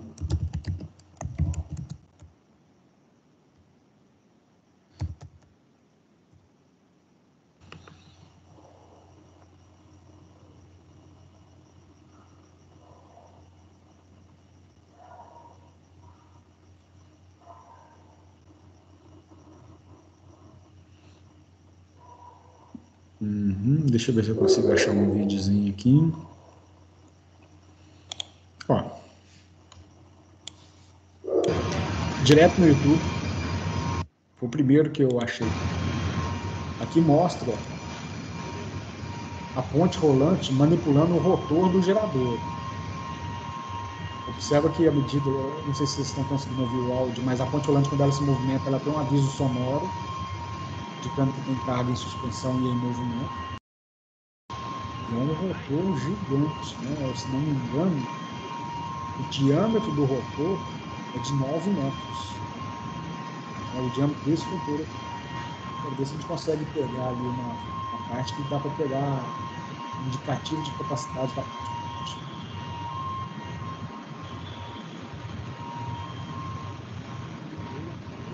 Dá para ver a estrutura do balcão, tanto que ela é reforçada. Aqui na frente tem uma ponte rolante. Isso aqui é de Belo Monte. Belo Monte. Provavelmente a de Belo Monte deve ser a maior. A maior usina de instalação.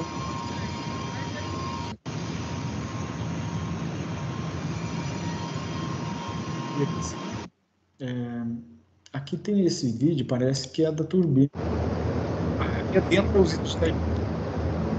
Deixa eu ver se consigo pegar a fonte.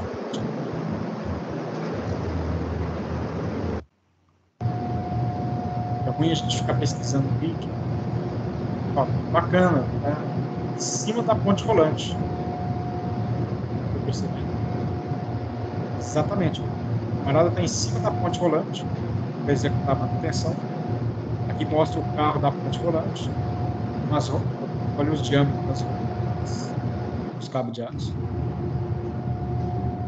Dentro da viga principal da ponte rolante. Eles estão dentro da viga. Esse vídeo é bacana. Lubrificação, central de lubrificação da ponte rolante. Então, olha que impressionante. Isso é dentro da viga, das vigas da ponte rolante. Dá para ter uma ideia do tamanho da ponte rolante. Ainda deve ser motor de translação da ponte. Aqui tem o tamanho da ponte rolante.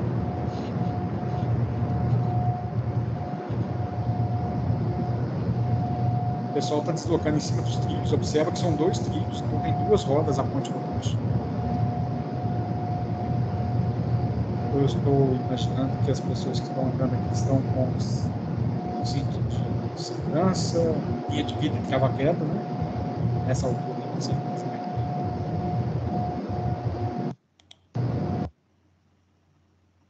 Quero ver se ali dá para ver a capacidade.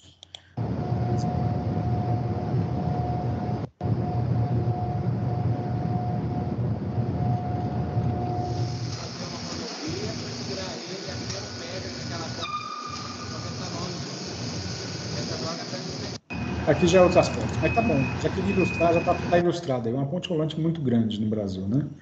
É a maior ponte rolante do país, imagino que seja ainda, tá bom? É só para ilustrar para quem ainda não teve contato com a ponte rolante. Então, tá aí o exemplo de aplicação da ponte rolante. Bom, então para a gente começar a entender os parâmetros e os aspectos envolvidos nos cálculos da ponte rolante, a gente precisa de fazer uma revisãozinha lá de algumas questões que vocês estudaram, imagino na física 1 ou 2, que são conceitos sobre polias e roldanas, né? Polias fixas, móveis, nós vamos fazer uma revisãozinha rápida disso aí. Vamos lá.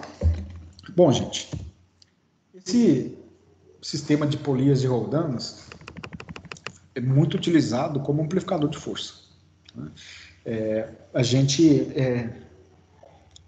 A humanidade utiliza esse sistema de polias e roldanas há muito tempo já. E ainda é muito útil em várias aplicações, como exemplo, máquinas de elevação de carga e entre outras, né? Eu sei que o pessoal que pratica trilha de Jeep tem a turma que carrega moitão dentro do Jeep, porque quando ele atola, amarra lá na árvore e faz um sistema de polias fixas imóveis para o motorzinho lá do guincho do Jeep, lá do carro, conseguir desatolar mais fácil, né? Então, as polias, a gente vai classificar as polias em dois tipos, as polias fixas e as polias móveis. Quando a polia é fixa, o único objetivo dela é mudar a direção da força, só isso. Não amplifica nada. Quando a polia é móvel, aí a gente tem um ganho de força. Nós vamos entender isso daqui a pouco. Então, veja bem. Aqui a gente tem um exemplo de uma polia fixa, né? A polia fixa... Pode falar. No caso, por exemplo, essa roldana aí, o diâmetro dela vai interferir em alguma coisa? Não. Se ele for maior, se ele for menor? Não, o diâmetro da polia não interfere em nada. Ele interfere, na verdade, interfere. Na física, a gente estuda entendendo que o diâmetro da polia não interfere. Mas na prática interfere em algo parecido como se fosse eficiência. Vou te dar um exemplo. Imagina que a gente tem um cabo de aço e o diâmetro desse cabo de aço, eu vou colocar aqui, ó, o diâmetro de 1 polegada. Então é um cabo de aço bem grosso, né? Bem grosso mesmo. Eu tenho uma polia com esse diâmetro e tenho uma polia com esse diâmetro aqui, ó. São duas polias com diâmetro diferente. Quando eu colocar o cabo de aço nessa polia aqui, ó, o cabo de aço, devido à rigidez dele, ele faz um negócio... mas esse tá difícil. Ele faz um formato parecido com esse daqui, ou seja, o cabo de aço não consegue abraçar toda a polia. Uhum. Aqui, ele vai conseguir abraçar mais a polia. Não vai abraçar 100%, não. Ele vai dar uma folguinha aqui, ó. Essa folga a gente chama de rigidez do cabo, que nós vamos representar pela letra grega epsilon. Ou seja, a rigidez interfere no rendimento. Se a polia for muito pequena, a rigidez do cabo, a gente chama de rigidez do órgão flexível, ela vai ser muito grande e acaba interferindo no rendimento da máquina. Então, a gente tem que reduzir a rigidez o máximo possível, sabe? É a única interferência que tem diante da polia. Ah, tá, entendi. Nesse exemplo que está aqui, a gente está considerando o sistema ideal. Então, eu estou entendendo que não existe rigidez. Que o cabo ele é muito flexível e ele consegue abraçar completamente a polia, tá? Por enquanto, nós vamos partir dessa premissa aí. Olha, nesse caso, de quanto que tem que ser a força para erguer essa carga? Se essa carga tem um peso de 20 quilos, vou chutando aqui, ó, a força-peso que eu tenho que aplicar no cabo ali vai ter que ser de 20 quilos. Porque essa polia ela só está mudando a direção da carga. Eu tenho que puxar 20 quilos. para subir essa carga. Então, quando eu fizer uma força nesse sentido aqui, para baixo, a carga vai subir, né? Isso é muito óbvio, tá bom? Porém, quando se aplica a polia móvel, aqui muda de figura, tá? Então, se eu tenho uma carga de peso de 20 quilos, 20 quilos, essa força aqui, então se eu tenho 20 quilos aqui, essa força que nós vamos ter que fazer aqui vai ter que ser de 10 quilos. Ou seja, com 10 quilos a gente consegue erguer a carga, tá bom? E por que disso, né? Quando a gente... Vamos pegar esse exemplo aqui. Como é que funciona essa questão? Olha, quando eu faço uma análise, né, da somatória das forças verticais igual a zero, então eu estou dizendo que essa carga vai gerar uma tração nesse cabo aqui, nessa polia. Então eu tenho tração aqui, tração aqui, tração nesse cabo. Então eu tenho que, eu vou chamar esse aqui de T1, tá? Esse aqui de T2 e esse aqui de T3.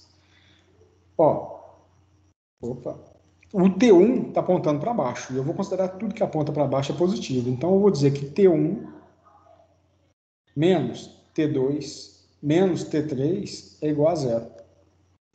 Só que T2 é igual a T3, que, na verdade, é igual a T1. Bom, então fica o seguinte, que T vai ser igual a... Desculpa, fiz errado aqui. Vamos queimar a etapa. T1 vai ser igual a 2T1. Né? Que o T1, na verdade, aqui é a soma de T2 com T3. Então, eu estou dizendo que o T1' é igual a T1 sobre 2. Ou seja, eu estou economizando, né? Reduzindo a força que eu vou fazer lá em 2 vezes. Porém, né, se eu estou ganhando em força, eu estou perdendo onde? A gente está perdendo em movimento. Tá? Como assim perdendo em movimento? Nós vamos dizer que essa carga ela vai deslocar aqui uma distância y, por exemplo. Eu estou subindo a carga, aí ela deslocou uma distância y. Ok? Essa distância y também vai aparecer aqui e vai aparecer aqui. O fato é que para eu subir uma distância y, eu vou ter que recolher o cabo 2y. Então, a quantidade de comprimento de cabo que eu tenho que recolher vai ser o dobro. Consequentemente, o que significa? Que eu estou recolhendo muito cabo e a carga está subindo pela metade, em termos de velocidade. Então, a compensação que ocorre aqui nesse mecanismo é deslocamento. Eu vou ter que... se eu tivesse uma polia fixa, eu conseguiria recolher, subir a carga 10 centímetros, por exemplo. Tá? Se eu tiver uma polia móvel, eu vou conseguir subir 5 centímetros somente. Então, quanto mais polia móvel eu tiver, menos eu vou conseguir erguer a carga. Tá? Então, isso é chamado de talha simples. Né? Vamos considerar o seguinte, deixa eu dar um exemplo para vocês. Imagina que aqui eu tenho uma superfície, o teto, tá bom? Aqui eu tenho uma determinada carga. Tá? Essa carga tem uma polia móvel aqui e outra polia móvel de cá. Aí eu coloco uma polia fixa aqui em cima.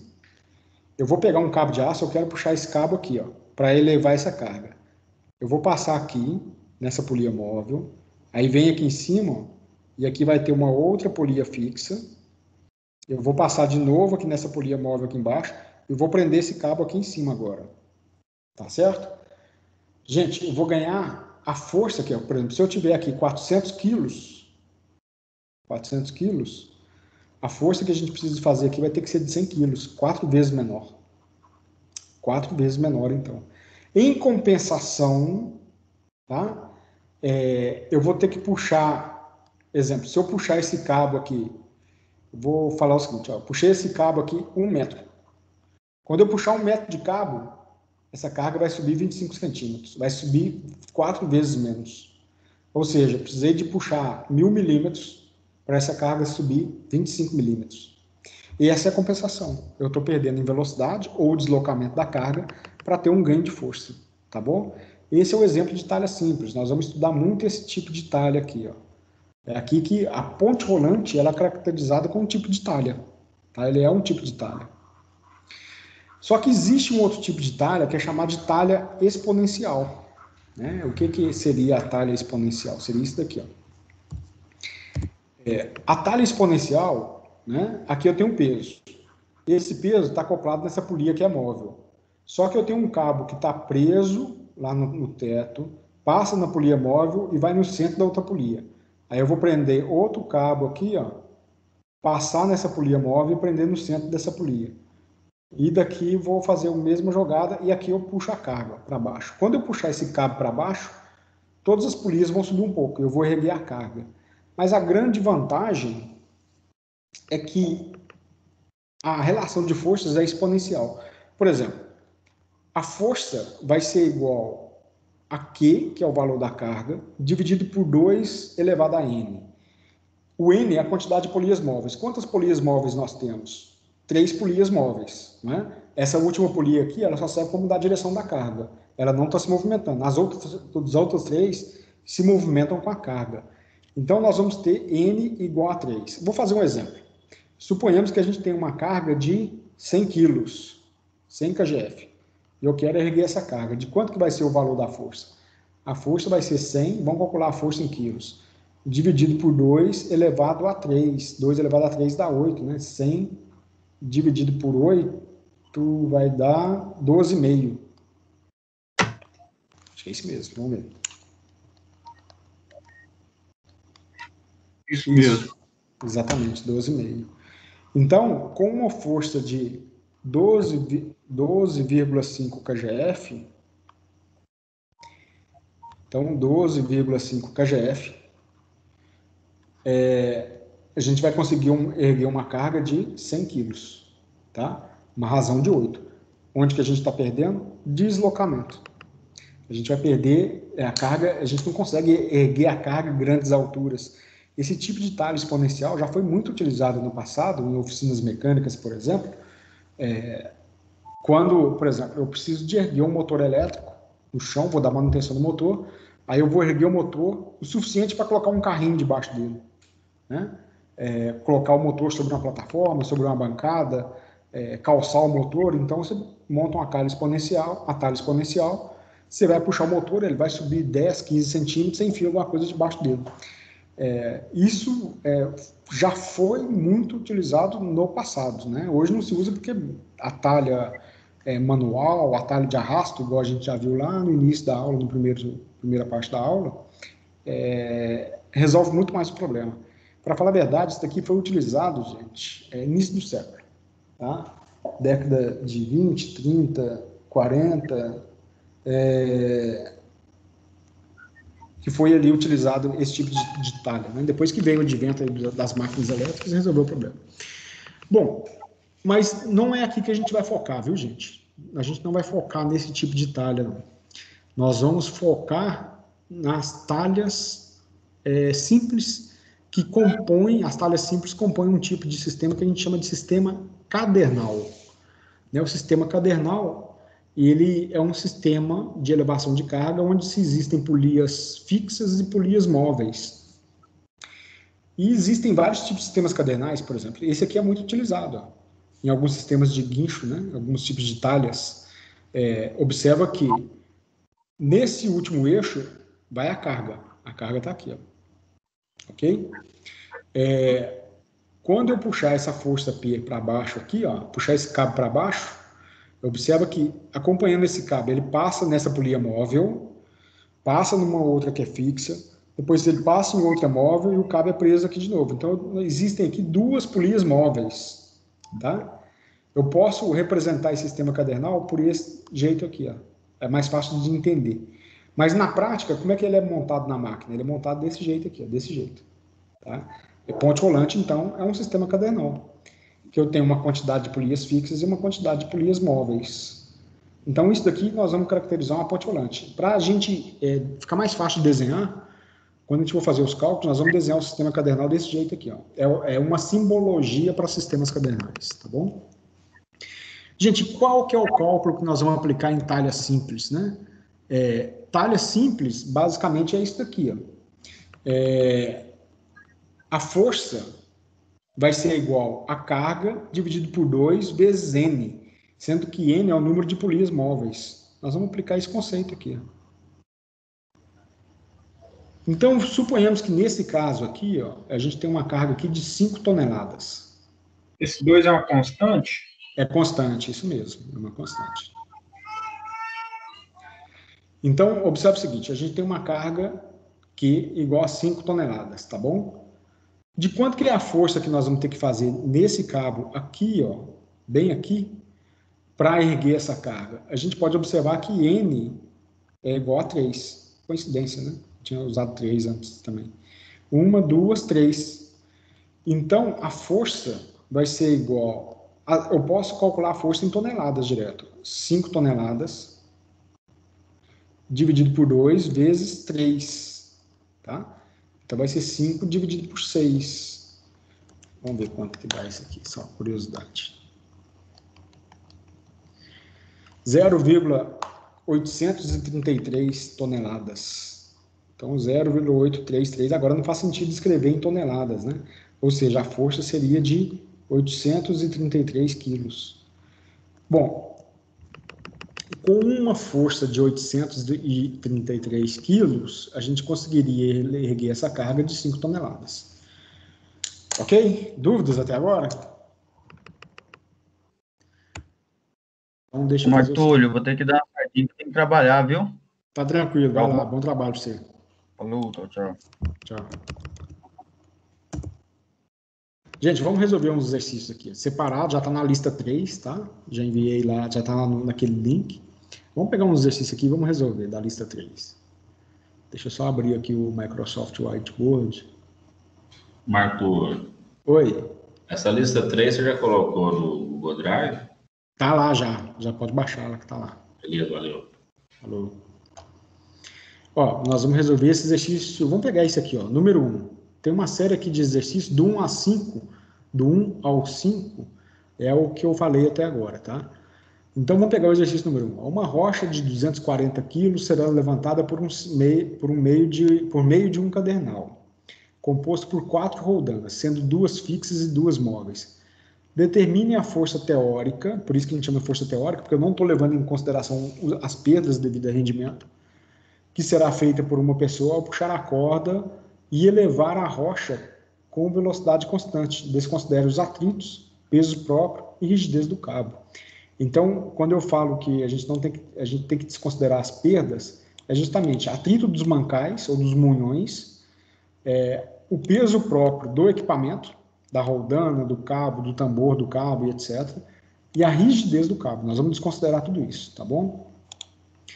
Ok, então vamos lá. Deixa eu já pegar um espaçozinho aqui para a gente resolver esse exercício, então.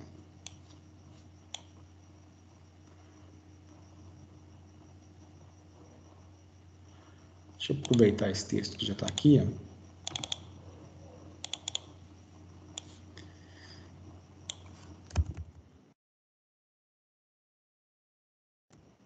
Vamos resolver, então. Eu vou salvar isso aqui e enviar para vocês depois. Exercícios, lista 3.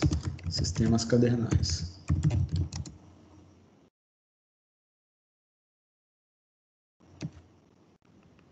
Gente, importante, depois eu vou passar para vocês também a indicação do livro.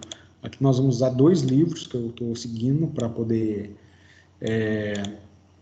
dar essa parte da matéria. Um é o nosso livro-texto básico, que é o Projeto de Máquinas do Norton, mas tem um outro livro que é muito bom, muito didático também, que depois eu vou postar lá no grupo, tá? A indicação dos livros, para quem quiser já ir acompanhando a disciplina. Então eu vou copiar esse exercício aqui, que é o número 1, e vou levar para lá. Um exercício bem simples, na verdade, tá?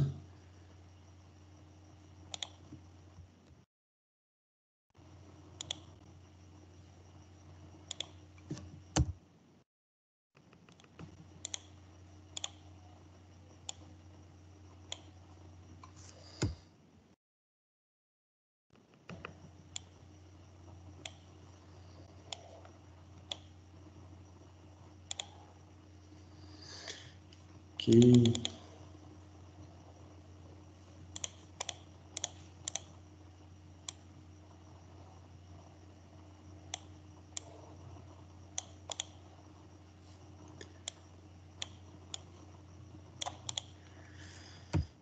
Às vezes é chato de formatar isso aqui, colocar no tamanho certo, mas agora vai. Você tem que ter fé que vai. Muito bom, tá aí, então. Exercício da lista 3, temos cadernais. Eu gosto, vamos fazer o seguinte, vamos tentar fazer um desenho para a gente entender melhor como é que seria esse sistema cadernal, tá? Nós estamos falando o seguinte, olha, que nós temos um sistema no qual, acho que vai ser melhor se eu fizer isso aqui. Existem duas polias roldando e duas polias móveis nesse sistema cadernal. E que a gente precisa de calcular de quanto de força que a gente precisa de fazer para elevar uma rocha de 240 quilos. Então, seria algo seguinte, ó, vamos desenhar aqui, tentar desenhar o sistema cadernal. Imagina que aqui eu tenho uma superfície, onde vão ser fixadas as polias fixas. Tá? Eu vou representar o sistema cadernal aqui embaixo desse jeito aqui, assim, ó. Eu vou colocar uma viga de carga. Nessa viga de carga, eu vou colocar aqui duas polias. Então, vamos considerar o seguinte, ó. Depois nós vamos mudar a forma de representar isso aqui, tá? Mas agora é só para fins didáticos mesmo, para a gente entender. Então, tem uma polia que está aqui e a outra polia que está aqui, ó. E aqui embaixo nós vamos ter a nossa carga, Q. E essa carga Q, ela é de 240 quilos. Nós teremos, então, uma outra polia aqui em cima, que vai ser uma polia fixa, e uma outra polia de cal, que também é polia fixa. Deixa eu desenhar o cabo de outra cor aqui para dar um ênfase. Então, nós temos um cabo de aço. Eu vou puxar esse cabo para baixo, né, aplicando uma força F. Esse cabo vai levar a carga. Então, ele passa por aqui, ó, pela polia móvel, aí polia fixa, polia móvel, e aqui em cima o cabo precisa ser fixado. Então, ele está preso aqui no teto. Ou seja, quando a gente puxar essa força, né, puxar o cabo para baixo com a força F, o que vai ocorrer vai ser o içamento da carga. Né? Bom, e como é que a gente calcula o valor da força F desconsiderando o atrito, peso próprio e rigidez do cabo? É aquela equação que a gente acabou de ver agora há pouco, ó, que força vai ser igual a carga dividido por 2 vezes N. Acho que eu vou gastar mais tempo desenhando o exercício do que resolvendo a matemática dele. Então, a força vai ser igual a 240 quilos dividido por 2 vezes 2, sendo que esse 2 aqui, ó, representa o número de polias móveis. E a gente tem duas polias móveis nesse caso. Então, a força vai ser igual a 240 quilos dividido por 4. Né? Força igual a 60 quilos. Está resolvido o exercício. Nem precisava de ter feito o desenho, mas nesse momento inicial eu gosto de desenhar para a gente já ir se habituando com a máquina, tá? Ok, fizemos o número 1. Vamos pegar um outro ali. Vamos pegar na sequência o 2. Vamos ver do que se trata. Deixa eu subir aqui e já deixar no jeito. Ó, o 2, ele está falando o seguinte. Determine o número mínimo necessário de roldanas móveis para levar um objeto de 100 quilos, de modo que a força feita corresponda apenas a 2% do peso total do objeto. Considera o sistema cadernal ideal. Então, quando ele fala para considerar um sistema cadernal ideal, nós temos que desprezar tudo aquilo que a gente falou, né, em termos de rendimento lá.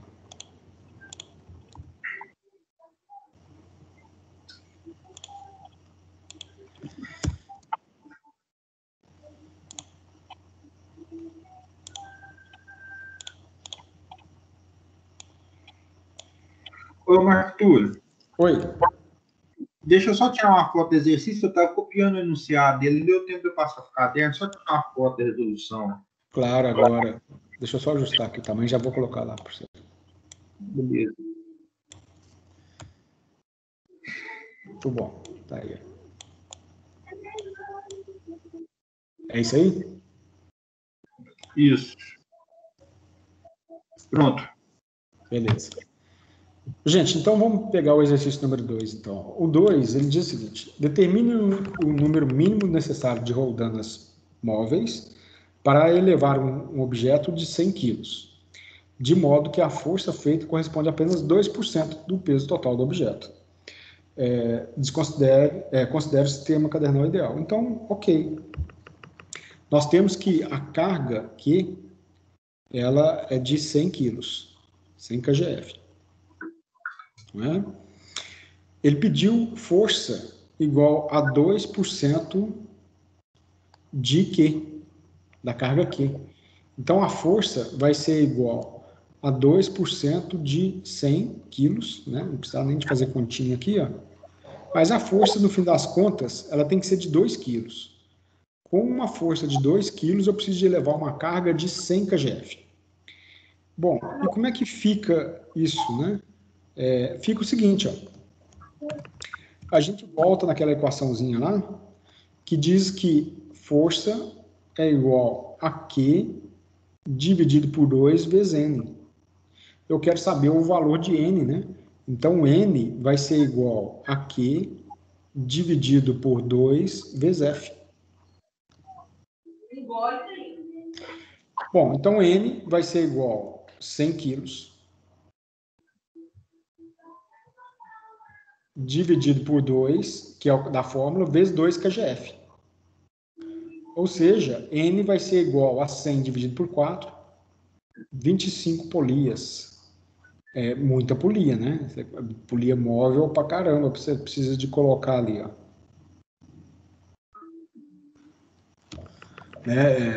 Sistema cadernal com 25 polias. Eu não me recordo de ter passado por isso. Bom, mas é só didático mesmo esse exercício.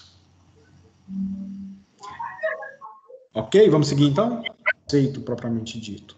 Tá bom? Dúvidas? Bom, vamos voltar aqui no slide então, que agora nós vamos ver só mais um restinho de conceito para a gente poder já avançar na parte que nos interessa propriamente dito, tá? A gente terminou aqui, a gente está justamente aqui, foi o último ponto que a gente falou de slide, né? A gente falou sobre talha simples. E como alguém perguntou agora há pouco, né? A gente estava falando agora há pouco, alguém perguntou sobre o diâmetro da polia, o tanto que ele interfere. Ele interfere porque todo órgão flexível ele tem uma determinada quantidade de rigidez, né? Por exemplo, se a gente pegar uma corda de nylon, por exemplo, a corda de nylon, ela tem, você não consegue dobrar a corda toda porque ela gera um arco, né? Estou querendo dizer que, por mais que você tente dobrar uma corda, dependendo do material com o qual ela é feito, você sempre vai atingir um raio mínimo aqui de curvatura. Então, tem corda de seda, corda de nylon, a corda de nylon é mais rígida, então o raio dela é maior. O cabo de aço, o raio é maior ainda, né? Se você tentar diminuir esse raio, você vai danificar o cabo. Isso é em função da rigidez. E por que a rigidez é importante, né? Ela é importante porque eu tenho que saber o tanto que ela interfere na potência de acionamento da máquina. Tá? A potência de acionamento da máquina interfere, ela depende da rigidez, porque a rigidez interfere no torque, no momento torsor. Consequentemente, ele vai interferir na potência de acionamento da máquina. E a rigidez, gente, conceitualmente falando, a definição de rigidez é uma resistência que o elemento flexível apresenta ao dobramento ou ao desdobramento, né? Quando eu falo órgão flexível, pode ser cabo de aço, pode ser viga, né? Que às vezes você tem uma viga, quando eu falo assim, uma viga, um arame, né? Desculpa, não uma viga, um arame, que o arame se comporta igual a um cabo, corda, cordame, cordelete, tudo isso é órgão flexível. Correia, a gente estudou na primeira parte da matéria, as correias em vez, e elas têm uma rigidez também, né? Toda correia tem rigidez também. Bom, e como que funciona a questão da rigidez quando a gente pensa numa polia, né, do cabo sendo enrolado na polia? O cabo, ele não vai dar a volta completa. Então, imagina que a polia está parada, eu não estou provocando acionamento, eu não estou puxando o cabo, tá? A polia está parada. Quando a gente apoia o cabo sobre a polia, o cabo ele vai ficar um pouco distante da polia. Então, essa distância daqui para cá, ó, representa a rigidez, que é o epsilon. Tá? Tá aqui o epsilon. Né? O cabo está parado. Então, a polia está fixa. A gente já estudou lá nos freios de cinta que eu tenho uma força resistente e uma força motora aqui. Ó. A força motora, ela soma ao movimento de rotação. Quando eu aplicar a rotação na polia, vai aparecer aqui uma força motora e vai aparecer de cá uma força resistente, tendendo a travar a polia. Tá? Aqui eu tenho o raio da polia e aqui existe o raio do eixo do mancal da polia, que é representado pela letra ρ. E todos esses dois parâmetros têm que ser levados em conta na hora de determinar a rigidez do cabo, tá bom? Então, o que vai acontecer em função da rigidez? Quando a gente acionar a polia, a gente aciona a polia, começa a aplicar movimento, então, né, tá aqui, ó, suponhamos que a polia está girando nesse sentido aqui, ó. Opa. A polia está girando nesse sentido, tá? Vai surgir aqui a força motora e aqui a força resistente. O efeito que acontece é que, devido à rigidez, a polia do lado da força motora, ela tende a colar, né, a aderir mais à polia. E do lado contrário, ela vai se afastar menos, né, vai se afastar mais. Aqui surge, então, o epsilon 1 e aqui o epsilon. Na prática, o epsilon 1 é diferente do valor de epsilon, um pouco menor do que epsilon.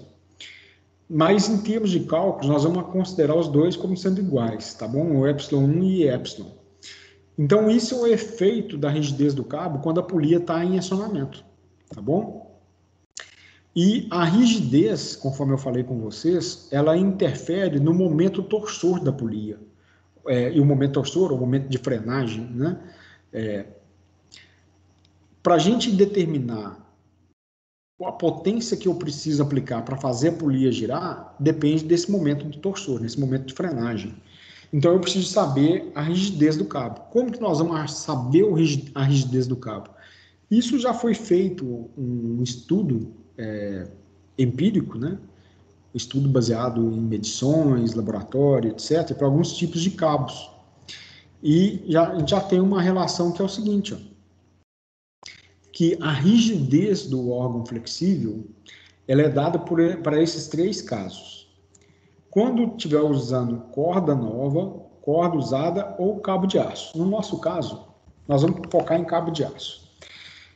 Quando for cabo de aço, nós temos que a rigidez epsilon vai ser igual a 0,12 vezes o diâmetro do cabo elevado ao quadrado. Faltou um aqui assim. Deixa eu corrigir. Vezes o diâmetro do cabo elevado ao quadrado, mais o diâmetro do cabo dividido por 2. Então, dessa forma, a gente vai determinar o valor da rigidez do cabo. E para que a gente precisa saber a rigidez? Né? Lembrando que a rigidez é aquele distanciamento do cabo em relação à tangente da polia. Então, observe o seguinte. Quando eu aplico uma relação de momentos em relação ao centro do eixo do mancal da polia igual a 0, nós vamos falar que a força motora, tá aqui a força motora, a linha de ação da força motora, deixa eu ver se eu consigo subir uma linha assim, ó, tá aqui desse jeito. Observa que se eu trouxer uma linha aqui, ó, essa medida aqui é a medida do raio da polia, tá? E essa daqui é a linha de ação, que eu vou chamar de X, a distância entre a linha de ação da força motora até o centro do eixo. E essa distância que tem aqui, ó, é justamente a rigidez do cabo. Ou seja, a linha de ação da força em relação ao centro da polia vai ser igual a R, que é o raio da polia, menos a rigidez do cabo. Então, quando a gente fala que a somatória dos momentos em relação ao centro do mancal da polia é igual a 0, nós temos que força motora vezes, a parênteses, o raio da polia menos a rigidez do cabo vai ser igual a força resistente está de cá, ó, e agora eu preciso saber a distância daqui, ó, da linha de ação da força resistente até o centro do eixo. Observa que aqui a gente tem o valor da rigidez do cabo, e essa medida aqui, ó, é o raio da polia. Agora inverte, então vai ser força resistente mais, abre parênteses, o raio do cabo, mais a rigidez, aí fecha parênteses, mais o MF. O que é o MF? É o momento de atrito do mancal. Tá? Então, nós temos aqui, agora, um momento de frenagem que ocorre devido ao atrito do mancal. Aqui, ó, atrito do mancal. Então, dessa forma, a gente consegue calcular o valor específico do momento de frenagem, de tal forma que a potência do motor elétrico ou de qualquer motor que for acionar essa polia tem que vencer a força do momento de frenagem. Né? Essa é a grande jogada para a gente calcular a potência de acionamento da máquina de elevação de carga. É por aí que nós vamos, tá bom? Então, a questão que a gente vai precisar desbarrar é de achar de quanto que é o valor da força motora. Deixa eu fazer aqui. Nós vamos precisar de achar de quanto que é o valor da força motora, de quanto que é o valor da força resistente, para depois determinar o momento de frenagem. E dali eu chego na potência do motor elétrico. Tá? Bom, nós temos duas situações. Deixa eu aproveitar esse desenho aqui. O mancal da polia, nós podemos ter o seguinte. Imagina que eu tenho, aqui, ó, vou fazer o seguinte, está o eixo, aqui está a polia, onde vai ser enrolada, né, o cabo de aço. O eixo continua de carro. O acoplamento da polia com o eixo pode ser um rolamento. Então, eu posso instalar aqui nesse mancal um rolamento. Rolamento não tem folga. Então, é um mancal de rolamento. O atrito aqui é baixo. Mas é comum, às vezes, você não usar um mancal de rolamento, você usar um mancal de deslizamento. Então, é embuchado. Tem uma bucha de bronze, por exemplo. Tá? O atrito é bem maior e existe uma folga. O que é folga, né, nesse caso? Imagina que aqui está a polia, aqui tem o furo da polia e o mancal, o eixo da polia está aqui, ó. Ele está apoiado aqui e tem uma folga, porque ele é embuchado, ele não é com rolamento. Então, nós temos dois tipos de mancal. O mancal com rolamento, que nós vamos chamar de mancal sem folga, e o mancal sem rolamento, que é o mancal com folga. Então, mancal sem folga, e o mancal com folga. Nós temos as duas possibilidades. A força motora, então, a força de acionamento da polia, nós vamos trazer através dessa equação. A força motora vai ser igual a K, uma constante, vezes o valor da força resistente. Né? Existe essa relação. De que depende de K? K depende se o mancal é com folga ou sem folga. Se o mancal for com folga, K vai ser igual ao raio da polia, mais a rigidez do cabo, mais coeficiente de atrito entre o eixo, que a gente vai chamar de munhão, e o furo da polia, o material da polia com o eixo, né, que é o coeficiente de atrito, vezes o ρ, que é esse. O ρ é esse raio aqui, ó. É o raio do munhão. Isso daqui é o ρ. E esse daqui, ó, é o R. O coeficiente de atrito está relacionado à interface desse material com esse, que é tabelado. O R é o raio aqui, e o epsilon a gente já viu que é a rigidez do cabo. Então, se o mancal for com folga, nós vamos achar dessa forma aqui, dessa equação o valor de K, para depois substituir aqui. Ó. Agora, se o mancal for sem folga, a equação muda. Aparece esse 1,27 na equação para achar o valor do K. Tá bom? E a grande jogada aqui agora é justamente saber qual que é o coeficiente de atrito. O coeficiente de atrito depende de uma interface, né, de qual que é o tipo de material. Por exemplo, a gente pode ter a polia feita de ferro fundido e o eixo feito de aço carbono. Tá? Eu posso ter também ferro fundido com ferro fundido, aço com aço. Então, aí nós vamos ter que consultar uma tabela, mas isso eu vou deixar para a próxima aula, que a gente já está no nosso horário. Na próxima aula, a gente entra nesse detalhe aí. Entendido?